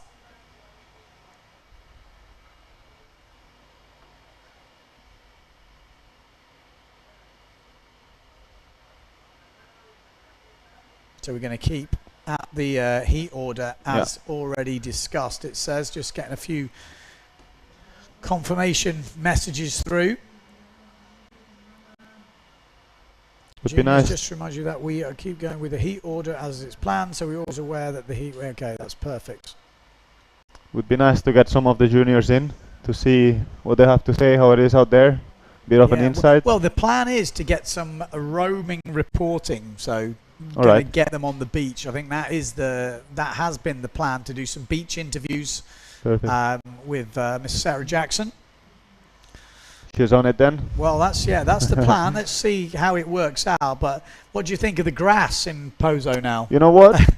Some locals were complaining a bit, but I think everyone after going down the grass, it's actually quite comfy. I think it's pretty nice. Would be nice to have it all the way in the water, but it's like that's luxury. not possible. But I even laid down on it going down the ram. I was like, I can't believe that's luxury in Pozo. Hey, cannonball! Oh, straight in. Might make it to the diaries. Yeah, you definitely make it. So this is the under 15 boys reportage, and I think that's picked Javier. And then that's the other Spanish kid. Yeah, Marco. Marco. Yeah. We've got Marco, Otis Bay, we've got Javier. And Bjorn. And Bjorn, yeah. Bjorn has been ripping. I don't know how old he is, but he's young. He's pretty super impressive. young. Like I said, he's been on Send It Sunday doing the body drag challenge. Okay. Which he might be winning a wetsuit, Mark. Only a wetsuit, maybe? Let's see. He definitely deserves it. Yeah. He's been pushing it. He's been throwing it down, that's for sure. Oh, look at that. Ooh, just run out of bit of power on that inside. Yeah. That is the problem up that top end. It does go a bit lighter, which makes wave riding a bit more Funny tricky. because that board must be like what, 68 liters, something like that, and it looks like a boat on him. Yeah. That's the thing with the kids. So yeah, results have come through. Maria Morales, Sol, and then Anna Julia. There's the official results. E44. I guess he's just practicing. Yeah, these are not in. This is not in the heat. This is Lisa on Duaton and Fanatic from Guadeloupe. So yeah, there we go. Javier on that Goya. We should have the RRD. No, not the sorry. No, the gun. the gun of Marco. And the Neil Pride of Bjorn. And the Neil Pride of Bjorn. Yeah. Oh, it's the forward. Oh, Bump. nice. Just pops it out, a bit wet on the landing, but he's trying to snorkel it round. Judges won't like that though; they're quite critical. Oh, Bjorn's back on the Severn, so he's definitely, gusting around a little bit. That's the problem with the heat wave. It just keeps coming and going, and going. 1.3 for that forward we're hearing. We might see the wind shutting down again, maybe. It did it yesterday. Came through, then it shut down, then it came through again, and then it died again. So yeah, this Kalima does play havoc with the wind, but like you said, it's still getting the kids on the water, getting some action in, and whatever conditions you competed in. Oh, was missing a bit of power. Just pushed it round. Yeah, it was from quite Marco. a good technique actually from Marco. I like that. Mast was across. Yeah, that's what we want to see. We don't want to see the pole vaults. No killer loops. No, that's that means lack of control usually, which is the judges want to see control. Oh! He wanted it. Sometimes you just think in a competition you take off something that you wouldn't usually take off on, but you're running out of time, you're getting further out to sea, you're like, oh, well, I'm going to have to go. And that's sometimes the outcome. I can feel him. Been there, done that. Yeah, I think we all have. Just in case you are tuning in, your commentators today are me, obviously Ben Profit, and we've got Mark Paré, who has been probably a 3-time youth and junior champion back in the day. I always remember you when I was commentating, you did a planing back loop, and I remember thinking, oh, this guy might be quite good one day. Turns out, it's correct. Funny fact, I was doing planing back loops and I couldn't even forward. Really? Yeah. That is interesting. Yeah. I didn't know that. I started trying my first forwards, and then it would hurt in my back, so then I just stopped, and then I learned how to backloop, and I was doing planing backloops, and I couldn't even forward. So yeah. Crikey. Well, there you go. That was a good hit up there, but I don't think he was in the heat. No, just practicing. This is not in the heat. This is Bjorn back on with the Danish Ripper, who's going to get into the final. So the winner of this heat, there's 3 guys out there. The winner of it goes into the final of the under 15 boys. So it's quite a big one, this is. Oh, look at that wave. Oh, little rail bounce. Jumped out on him. Good start off the bottom there, though. Like he got some drive. Yeah, we've got Waggy saying, is the young guy who did the interviews a few years ago, he's not actually here. Pepe Cruz? Oh, yeah. No, he's been foiling a lot. Oh, I don't want to say anything. He's been wing-a-ding-dinging over in Canada. Yeah. So we haven't seen him this year. Yeah. I think that's, COVID kind of made things a bit tricky. But that was 3 years ago, so I don't even know how old he is now. I guess he seems to have grown up a lot. I mean, I follow him on Instagram, and I mean, everyone's changed a lot, I guess. So we just had the best move of the heat so far, apparently, which is E09 with a 4.3 forward. So that was Marco, wasn't it? Yeah. Yeah. So Marco No, with the best. Javi. Sorry. Javi, sorry, yeah, Yeah, Javi. Pixon. Oh, Oh, good. hello. Back in the game. Back in the Good game. job. Exactly. Kids are ripping. That's awesome. And it's difficult conditions, Yeah. like I said. You usually have a few more waves in the bay.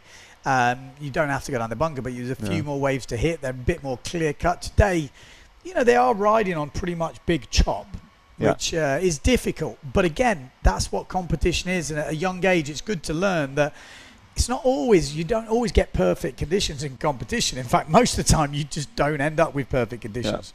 But you've got to make the most and make those conditions look better than the other guys in the heat. That's your job, you know. That's the same playing field for everybody, and you've just got to make it look better. Can see Marco riding a wave now. Yeah, and the problem is it's high tide as well, so it's basically just breaking on the shore. Yeah. As the tide drops down, the wave will break a bit further out. You'll see maybe a bit more shape. The chop basically will get steeper. You can see little waves coming in, but like you say, high tide, it doesn't break until you get all the way to the beach. So you're having to ride on quite a round wave, which if you've ever done that, it's very difficult because there's nothing to push off. And especially with the more onshore of the wind we've got, it makes it even more tricky. Oh, the kids are making it look good for how hard it is. Yeah. Yeah, I would definitely say that. I think it's kind of good that they are learning to compete and sail in that, because that's what's going to give them the edge then when it's good.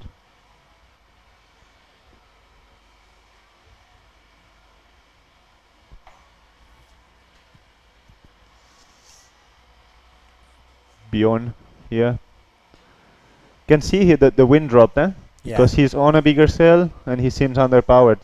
Because before he was getting a bit more projection on the smaller sail, and now he's struggling to get planing even. Yeah.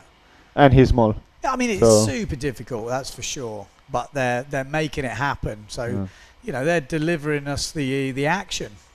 Yeah. We're relying on these kids to keep us entertained, and they're doing a really good job of that, that's for sure.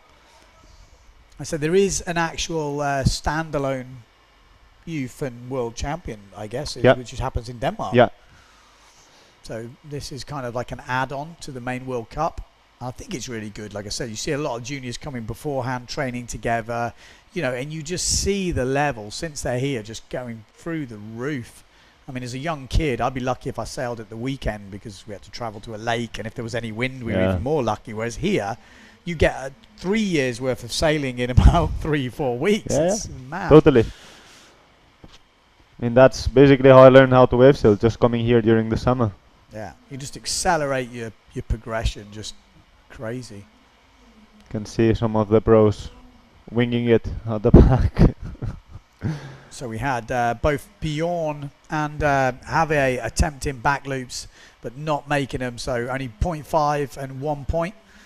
So hopefully we can see a couple of this. You've just seen a big fish jump out there, obviously. Yeah. Running away from the wings. So come on, Bjorn, what's he got for us? Winner of this heat will go into the final. So it's definitely all to play for. And it will be single eliminations we're hearing. I think that is the plan. Single eliminations for all the junior and youths. Well, you can see the winds getting more and more patchy. The guys are struggling more and more. Feel a bit bad, you know, but that's just, we got to go with what conditions we have, because there's so many heats to run this week with the, you know, obviously with the main event and the women being the priority. They have to go, otherwise it won't get finished. We need a result. Yeah. Like I said, men and women have already been told we will be probably running in subpar conditions this week. You know, be ready for it. We don't want to hear any moaning or anything. You're going to deal with what you get, you know. Oh. I thought he was going. He was just missing that power. Yeah, a bit more pressure in the sail. You can see he's just trying to stay upright to keep the pressure on the sail. Yeah, it's light. Definitely light. Come on, wind. We need a bit more juice. Oh! Did we see that crash? That was Bjorn going head first. Oh, I didn't see that. Maybe my computer's a little bit Lagging. further behind. Oh, that was the one. Yeah, sorry, we've got like two screens going and one's a bit delayed from the other, so apologies on the commentary at the moment, but we must be pretty close to the heat. I don't know if we can leave the timer on for the heat. I think Bjorn was trying to push it now.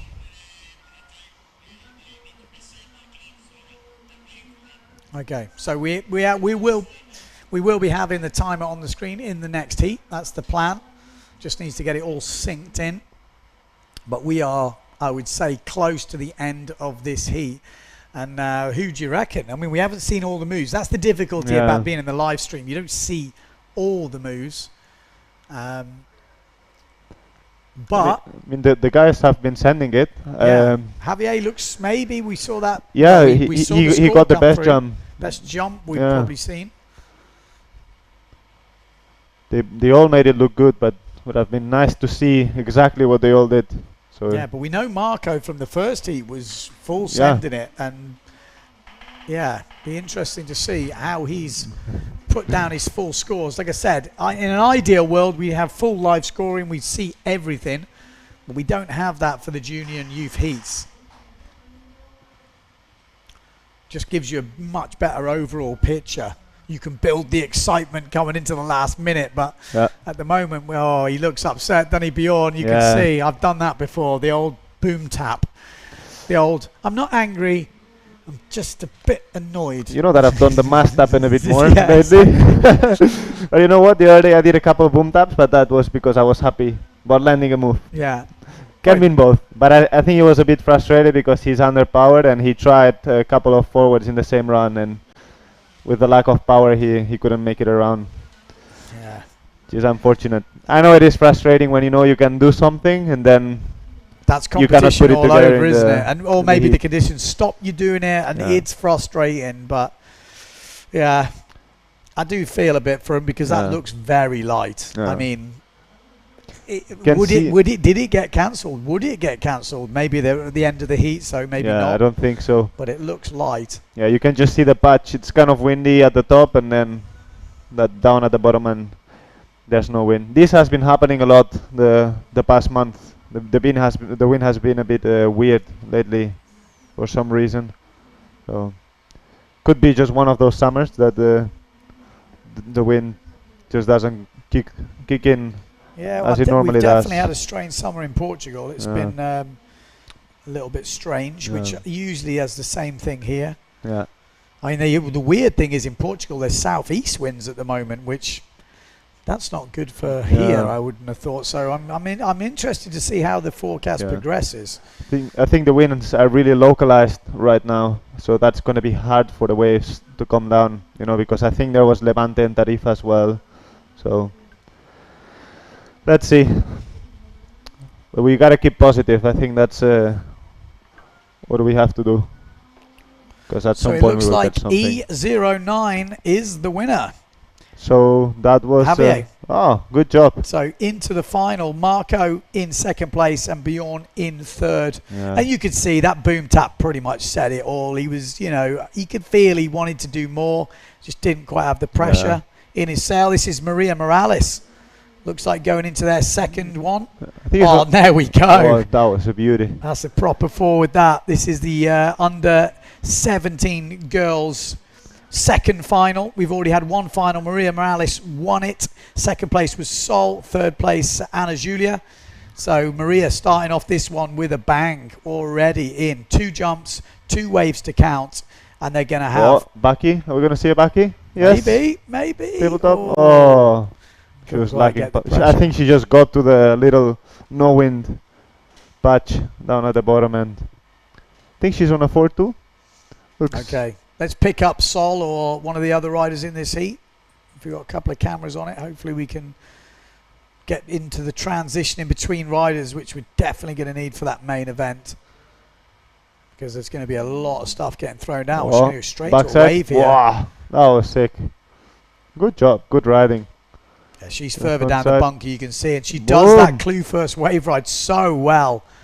I actually put that in the diaries, and it's one of her moves which can come really in handy when you're riding more onshore waves. You know, for some of the amateur riders out there or the weekend sailors, that clue first riding. But this isn't in the heat, I don't think. This is Vermeister, I think. Anna Julia. Oh, Anna Julia. Yeah. Oh, maybe she's changed the sail. Yeah. Okay, apologies. Yeah. So on the superstar in this heat, so maybe gone a bit bigger. Yeah, that's what I think. The wind seems to have dropped back a little bit. Look at that positioning. She's on it, isn't she? Sailing great. Are we gonna see a backy from her, you think? You never know. She likes the tabletop, likes the forward. I mean, a forward is Backy, her go-to move. Whoa! Hey! Sick. Gets a bit of height on that one. Just getting the sail down. That's what judges look for. How clean did the sail land? How clean did the board land? So she'll get a few points off. You know, you don't get bonus points for being 12. They judge you on what you actually do. And we have seen better forwards than that from Sol, but a nice bit of height, which is what we like to see. Just got a message from Sarah Jackson, and I think we're gonna have some of the winners up here in the booth. So it's gonna be interesting to hear the inside. Okay. Not so easy to do it with the mic setup we've got at the moment, but I think we'll manage. okay. So we're not doing the beach interviews, is that what we're hearing? I guess so. Or maybe she still does them, but Okay, perfect. Sol. the winners are gonna come in fighting for it.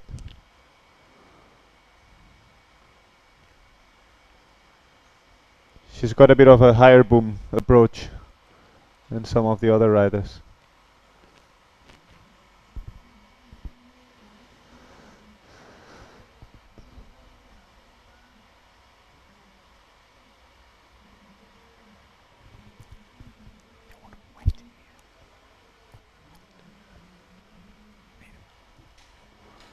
So 8 minutes 20 on the clock.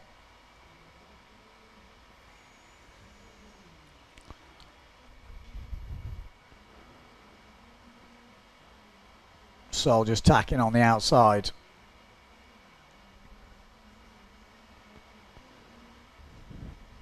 Oh, nice backside air there from Maria Morales. She's ripping. Yeah, she's destroying those looking waves. Very good at the moment. Obviously, he's under 17s at the moment, and the next category up is under 20s.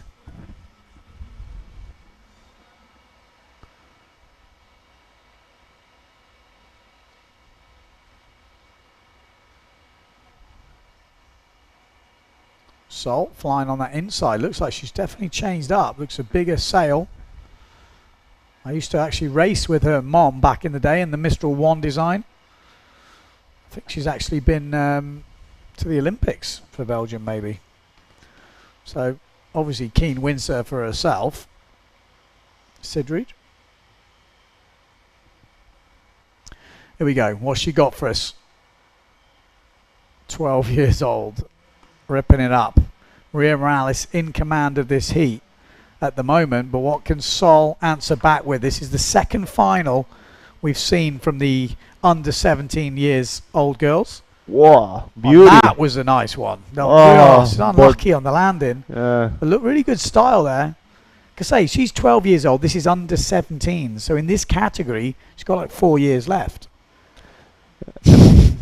Pretty impressive. And I think as she grows up a bit more and she gains a bit of a, you know, bit more body, I think she's gonna do more and more harder moves, and you know, she's gonna be able to stay tagged and control the rig a bit more. Because that's the problem when you are so small, the rig kind of just pulls you because you cannot control it, and you know, yeah, it bring makes it a big around difference. You see with guys even in the men's fleet like Yeah, Costa and Traversa.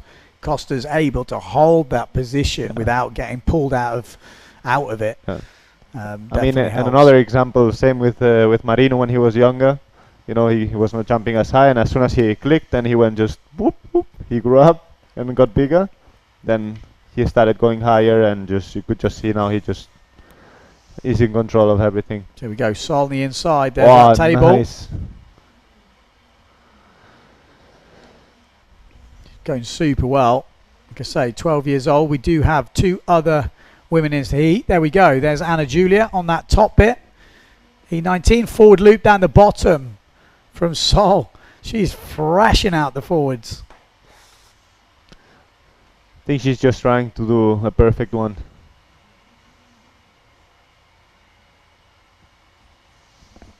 So it sounds like they're going to stop after the under 15 boys final.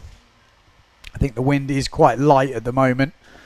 And obviously they're running the youngest categories at the moment because they're usually the lighter, you know, junior and youths out there. So 2 points for that last table. So the judges are wanting to see more tweak. That's what's going to score the bigger points. Yeah.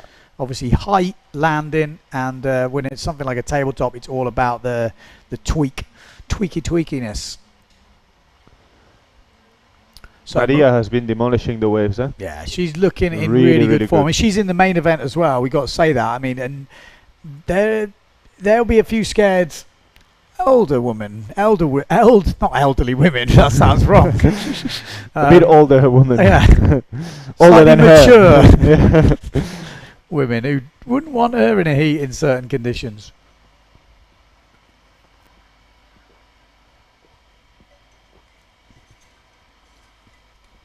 Four minutes to go on the clock.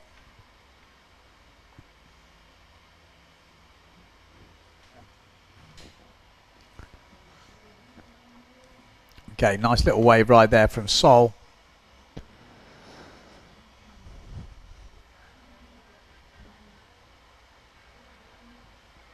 It's definitely light, isn't it? Yeah.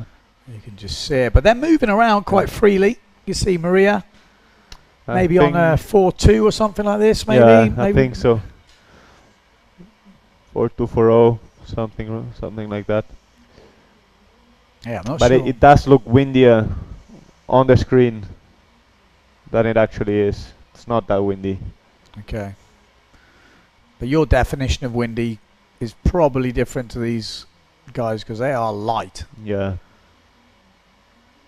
She's still playing around, so I think she's not maybe in a full back strap, but she's made her way upwind.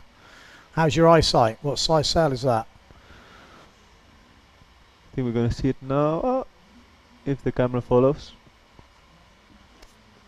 There's Sol's mom pacing up and down the beach. 4-2. 4-2. Yeah. I think I called it. I was going to say, that's a big sail for these girls. That's the strange thing, especially in Pozo. I mean, it's a big sail for me in Pozo. If it's 4-2 weather, it usually means it's quite light, you know. Yeah. Here in Pozo, everything is it's different. Yeah. Well, down that bottom end, Sol. Oh, I just couldn't quite get the top turn. Anywhere else in the world, you sail on a 4-7, and it's actually quite windy. Yeah. Here on a 4-7. Oi! Wow, Okay. Beauty. That was a stomper. That's the best fall we've seen in the heat so far. Good and she's technique. happy. You can see the head, that little head. Yeah, that's the one I wanted. Feels pretty good. There's the dad, caddy, looking on. I think it's more stressful being a caddy than actually competing. Yeah. Like, I'm always the same. It must be. Well, I'm soon going to be a dad, so I guess I'll know at some point, maybe. Yeah, I think I'm going to need it.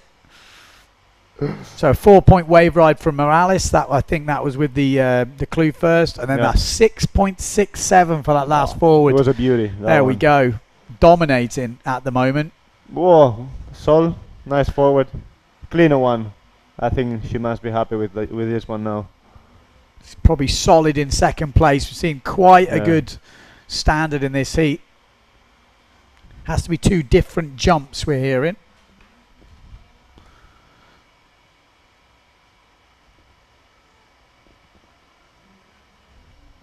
So it doesn't prove our overall score, actually.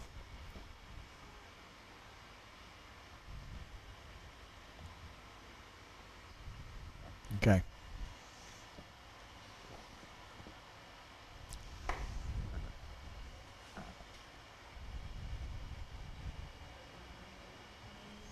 Sol down that bottom end. She's going down the bunker. And that's what I mean. That's what we're seeing. More the juniors are going down the bunker. Didn't used to even be a thing, but it's becoming commonplace. It's getting quite busy down that bunker in the training. Yeah. I will say that. Every year, there's more and more people down there.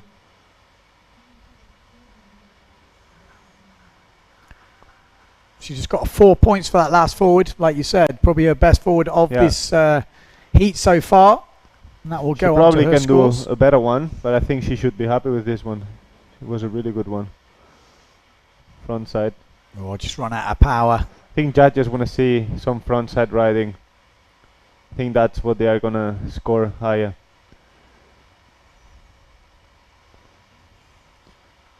And I think unless it's right in the section, when it's glue first, sometimes they score it a bit less.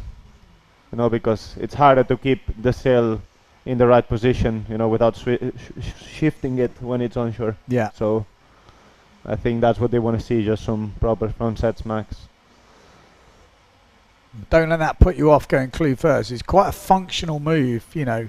It's not like you're showing off going clue first. Sometimes it's just easier to keep the power on. So if you do it right, you can make it happen pretty effortlessly. I always remember Marco Perez doing like this backside slash where he actually did a duck jibe and then the Kiko attack, I think he called it. Yeah, he called it there. Lovely, another nice forward from Morales. She's improved her forward loops. Oh, these are the replay. I was going to say that looked very similar. Okay, so we have ended the heat. Apologies. That is the replays of the heat. Nice to see. I think Sol has a really nice tabletop bomb where she really brings it around. How could she improve that forward loop? Go on, you're a master at forward loops. I mean, there's not much you could do for that, is it? It doesn't. This one was pretty solid. Let's have a look at this one. You can see she doesn't move. She's really small, so the clue for her is really long. So she should move actually both hands further back. Try to reach as far back as she can. Then put the rig forward, across, twist the hips, and then just pull as hard as she can. That just blocks the power at the back of the clue and just makes all the power shift to the front. And that's what gives the sideways rotation. And it's actually way more technical and harder to do like an over the top or killer loop. Yeah. So there's a bit of misconception with that. People might think, oh yeah, it looks way more impressive and harder, but it's actually way harder to do a proper sideways forward loop with control. With control, you know. Yeah. So results through girls' final two. Morales takes the win. Sol again in second place, and Anna Julia in third. So we're seeing, you know, a repeat of that first final. I think it's really quite solid in that way. Could Sol overtake Maria? Maria looks like she's just got a bit more experience at the moment. She's obviously a bit older, maybe a bit more strength. A bit more. I was gonna say she's a bit bigger than Sol, so I think she can keep everything a bit more solid and composed. And Anna Julia been given a good account of herself as well. You know, I've not really seen her name much before. She's been windsurfing long. You know much about her? I mean, I've seen her here in Pozo. I think her dad and mom own the hostel here next to Kutre. Okay. So that's where all the Japanese crew stay actually. Gotcha. So she's the daughter of them. Okay. And yeah, and she's sailing pretty good. Okay, so we've got the final of the under 15 boys now. Peter Gobish, Arthur van der Brand, and Javier Escribando. You're improving your Spanish, Benjamin. Well, I don't know. That was my best effort. I was about to say, I'm sure Mark can pronounce it much different. Probably sound a lot better.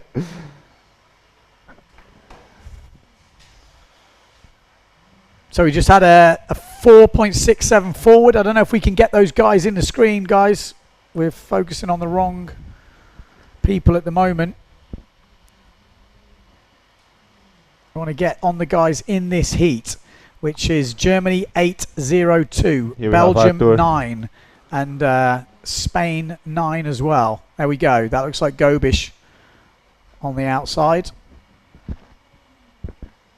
Got little waves. There is a few little waves coming through.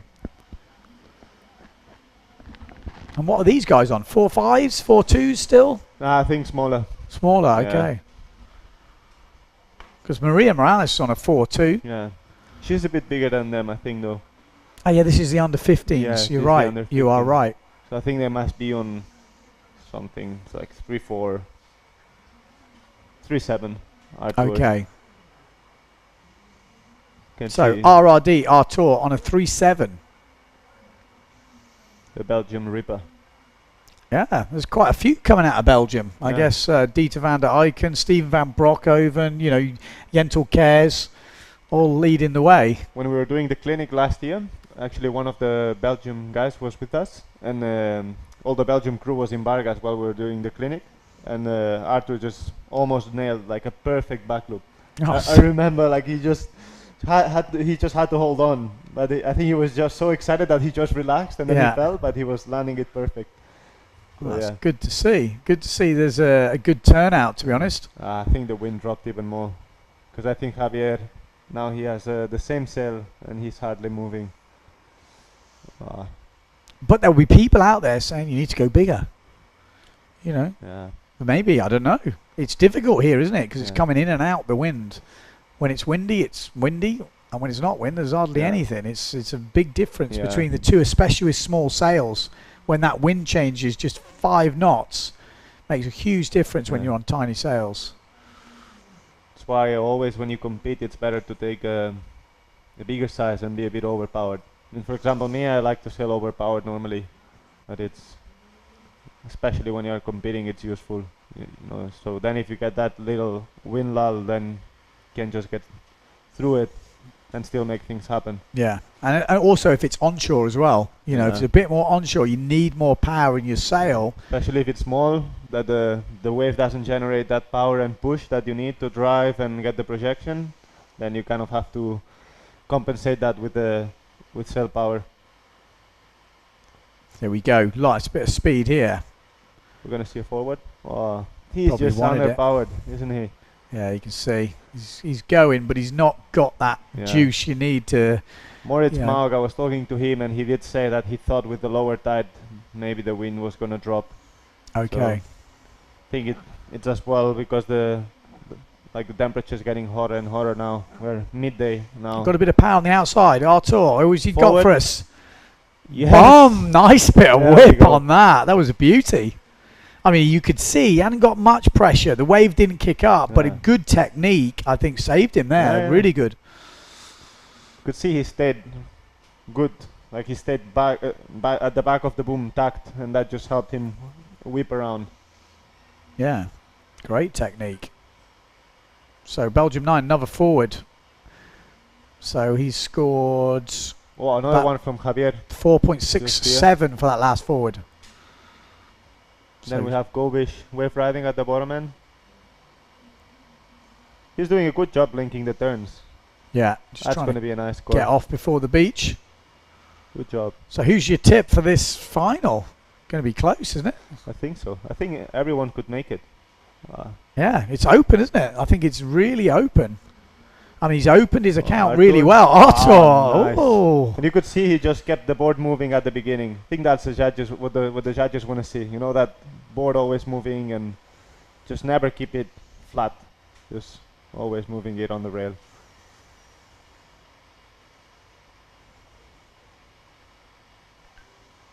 A 4.5 point for Gobish's last wave, which is a pretty solid score. That it's going to help the cause.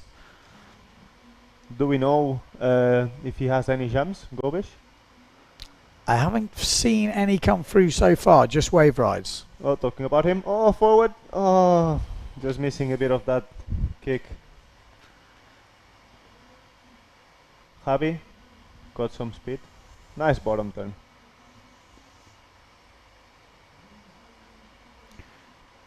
Like the sun looks like it's gone in a little bit, or something's happened, doesn't it? It looks it's like it's changed.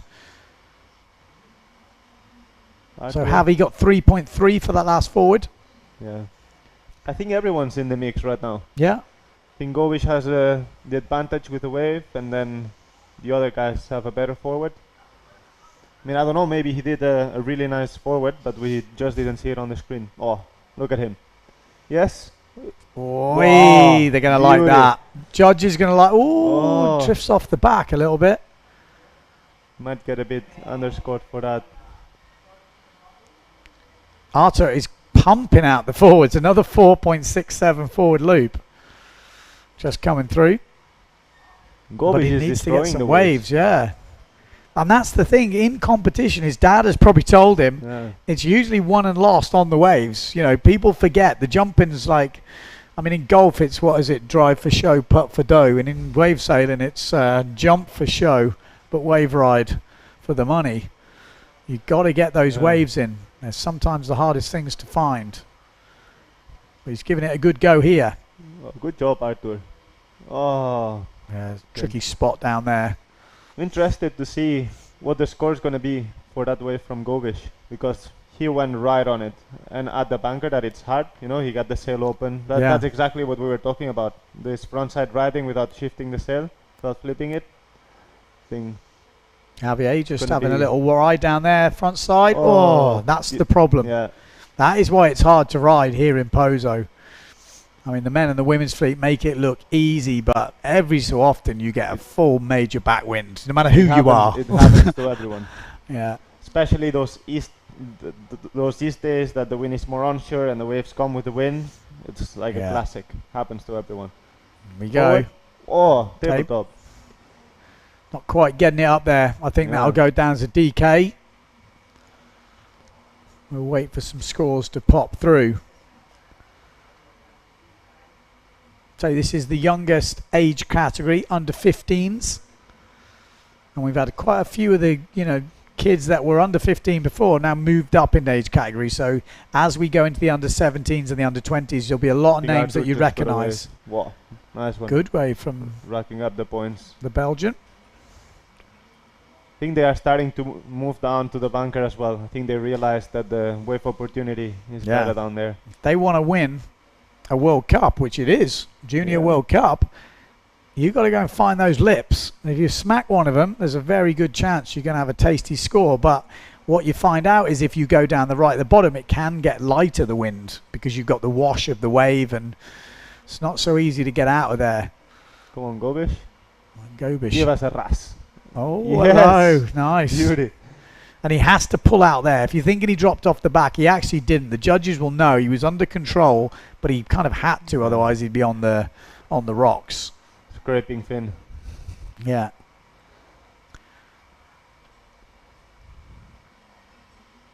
Yeah, you can see the wind. Do you know what size board he's on? I think it must be the Grip XS 60 liter, I guess. Okay. 58, 60 liter. Because they have a junior range. Yeah. The Grip XS. It's a good board for the lighter riders. So what's he got for us? Are we going to see that forward loop? He's already got his hand back, so he might be getting ready. He wants it. You can see it. He knows he needs it. Come on.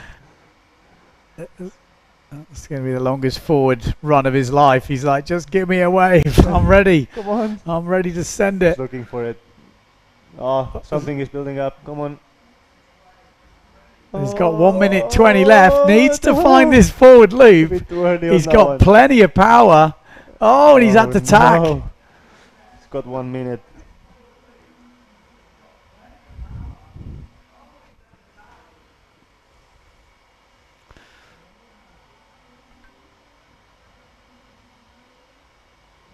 Okay, so a little tack on the inside.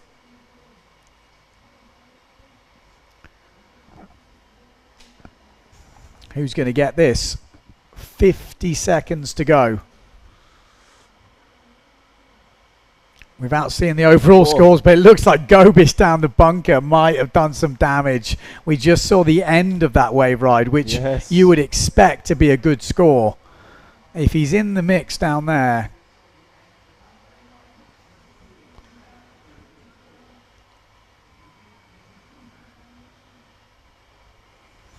Is my mic on?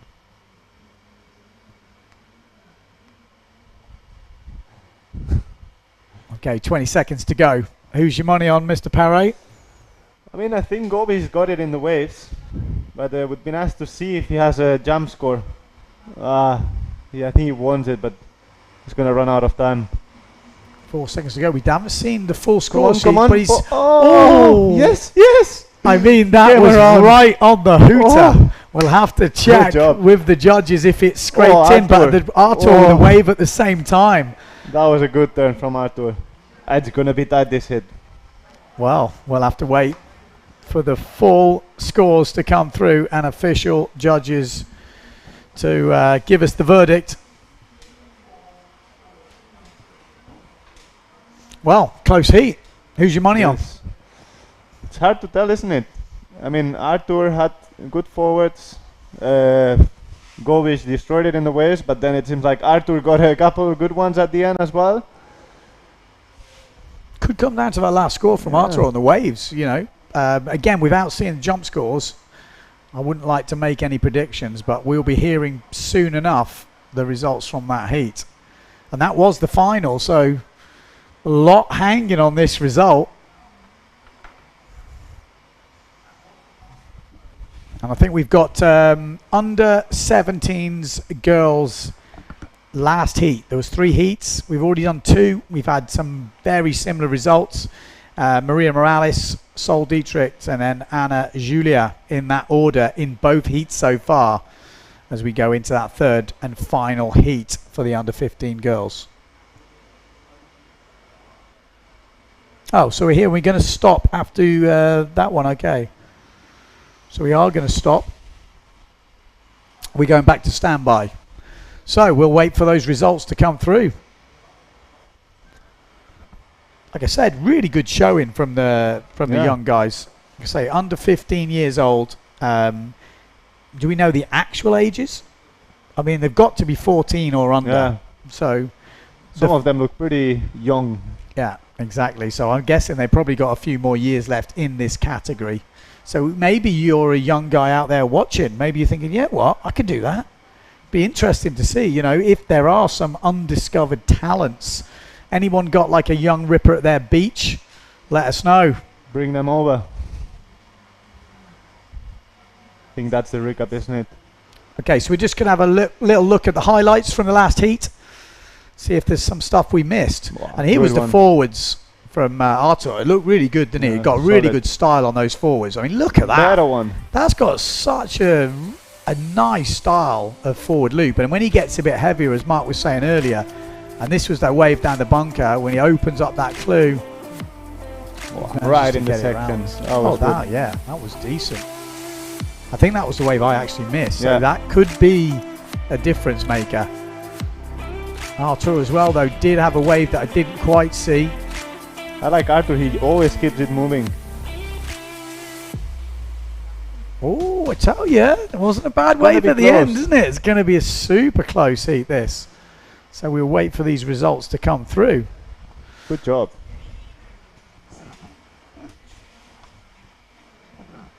Okay, so while we wait for the results, we're going to take a quick break.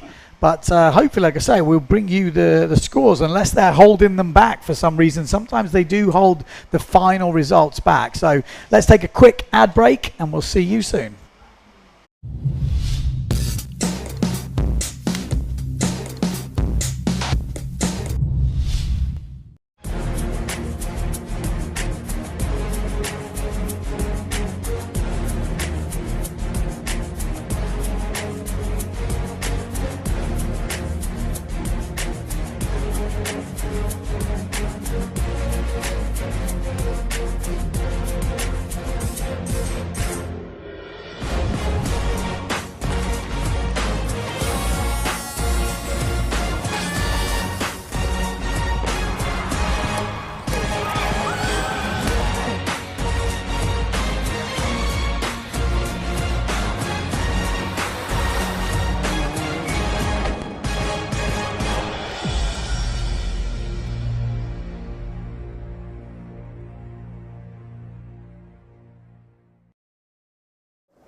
¿Alguna vez te has preguntado por qué siempre quieres más?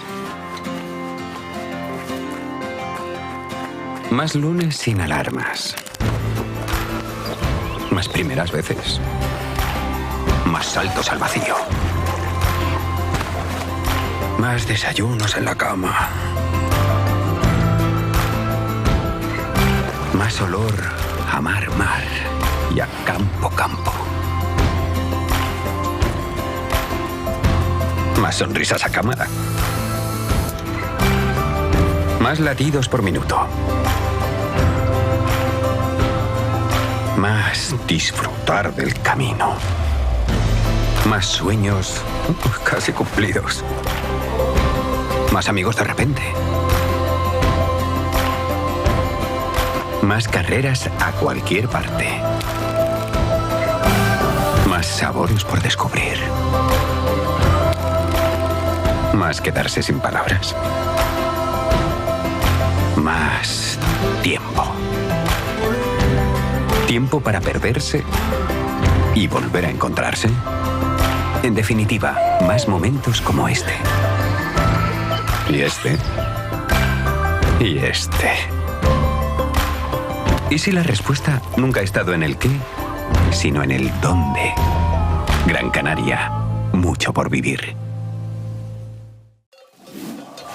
The beach? When was the last time you tried something new? Could I do this every day? Yep. Could I cross the island hiking? Yep. Or riding, if you want. Hello, how can I help you, sir? Oui, bonjour madame. Cancel my flight, please. What is this? This is our unique nature. Oh. And there is more. A lot more. Could that be why we smile so much? Or is it because of this? Because every day is a new discovery. Start your vital movement.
Have you ever wondered why you always want more? More Mondays without the alarm. More first times. More leaps into the unknown. More breakfasts in bed. More whiffs of the salty sea and the countrified country. More smiles for the camera. More heartbeats per minute. More enjoying the journey. More dreams almost fulfilled. More unexpected friends. More races to anywhere. more flavors to discover. More being at a loss for words. More time. Time to lose yourself and find yourself again. In short, more moments like this. And this. And this. And what if the answer was never really what, but where? Gran Canaria, so much to live for.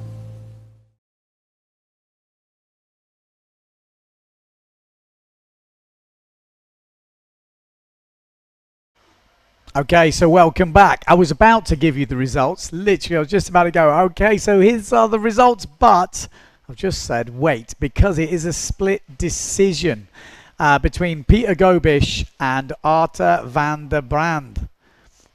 2-1, but they are recalculating the results as we speak just to make sure, because it is that close. So wait and see. I can't really give you any more than that. If you have just tuned in, we've had some really good action from the kids. Under 15-year-olds, like I said, we've got to the final. Peter Gobish, Arthur van der Brande and Javier Escribando. And we are now waiting for results. Split decision between Peter and Arthur. Still not heard. Like I said, I was hoping we would get them right now, but we are still waiting to add up. We've also had action from the under 17 girls, which has been dominated by Maria Morales, but that's not to say the action has not been good from the other girls. Sol Dietrich, 12 years old, forward loop in 1 year, has been throwing down the moves. She's got 2 second places. We've got 1 final left in that before we have an overall result. It could change, but it's looking unlikely. Maria looks very dominant. Special shout out Anna Julia, who is also new to that category, has been holding her own. 2 third places so far, and not quite challenged enough on second place, but that could change in the third heat. Conditions and tide, everything's got a bit light and loose at the moment, so we are on standby. There's no action at the moment. I think they're going to break for lunch. I think that's the main thing, and then we're going to be coming back this afternoon. So let me just see if we can get these results to come through. Like I said, I was hoping we did have results, and then just before I went live, we pulled them back. If you are just tuning in, conditions this week look to be getting better. Today, at the moment, we've got this hot Kalima desert dust from the Sahara, and it just supercharge heats the Canary Islands. Now, some Canary Islands gets windier. Up the coast from here in Vargas is windier, and as I said before, Dunkerbeck is going to be dealing with that. So we are hopeful that is going to be clearing up, maybe even as early as tomorrow.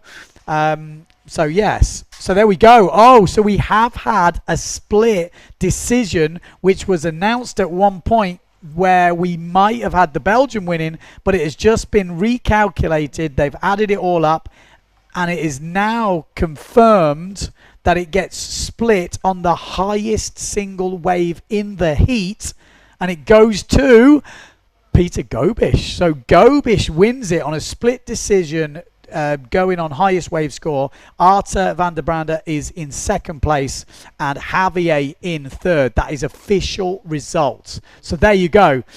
Join us later on. We're going to be coming back as soon as the conditions get better, and we'll be bringing you more action from the youth and juniors, or maybe the men's and women fleet if conditions change suitably. I don't think that's going to happen. I think it's going to be a youth and juniors day today. But stay tuned to Windsurfing, or not even Windsurfing TV, PWA World Tour TV.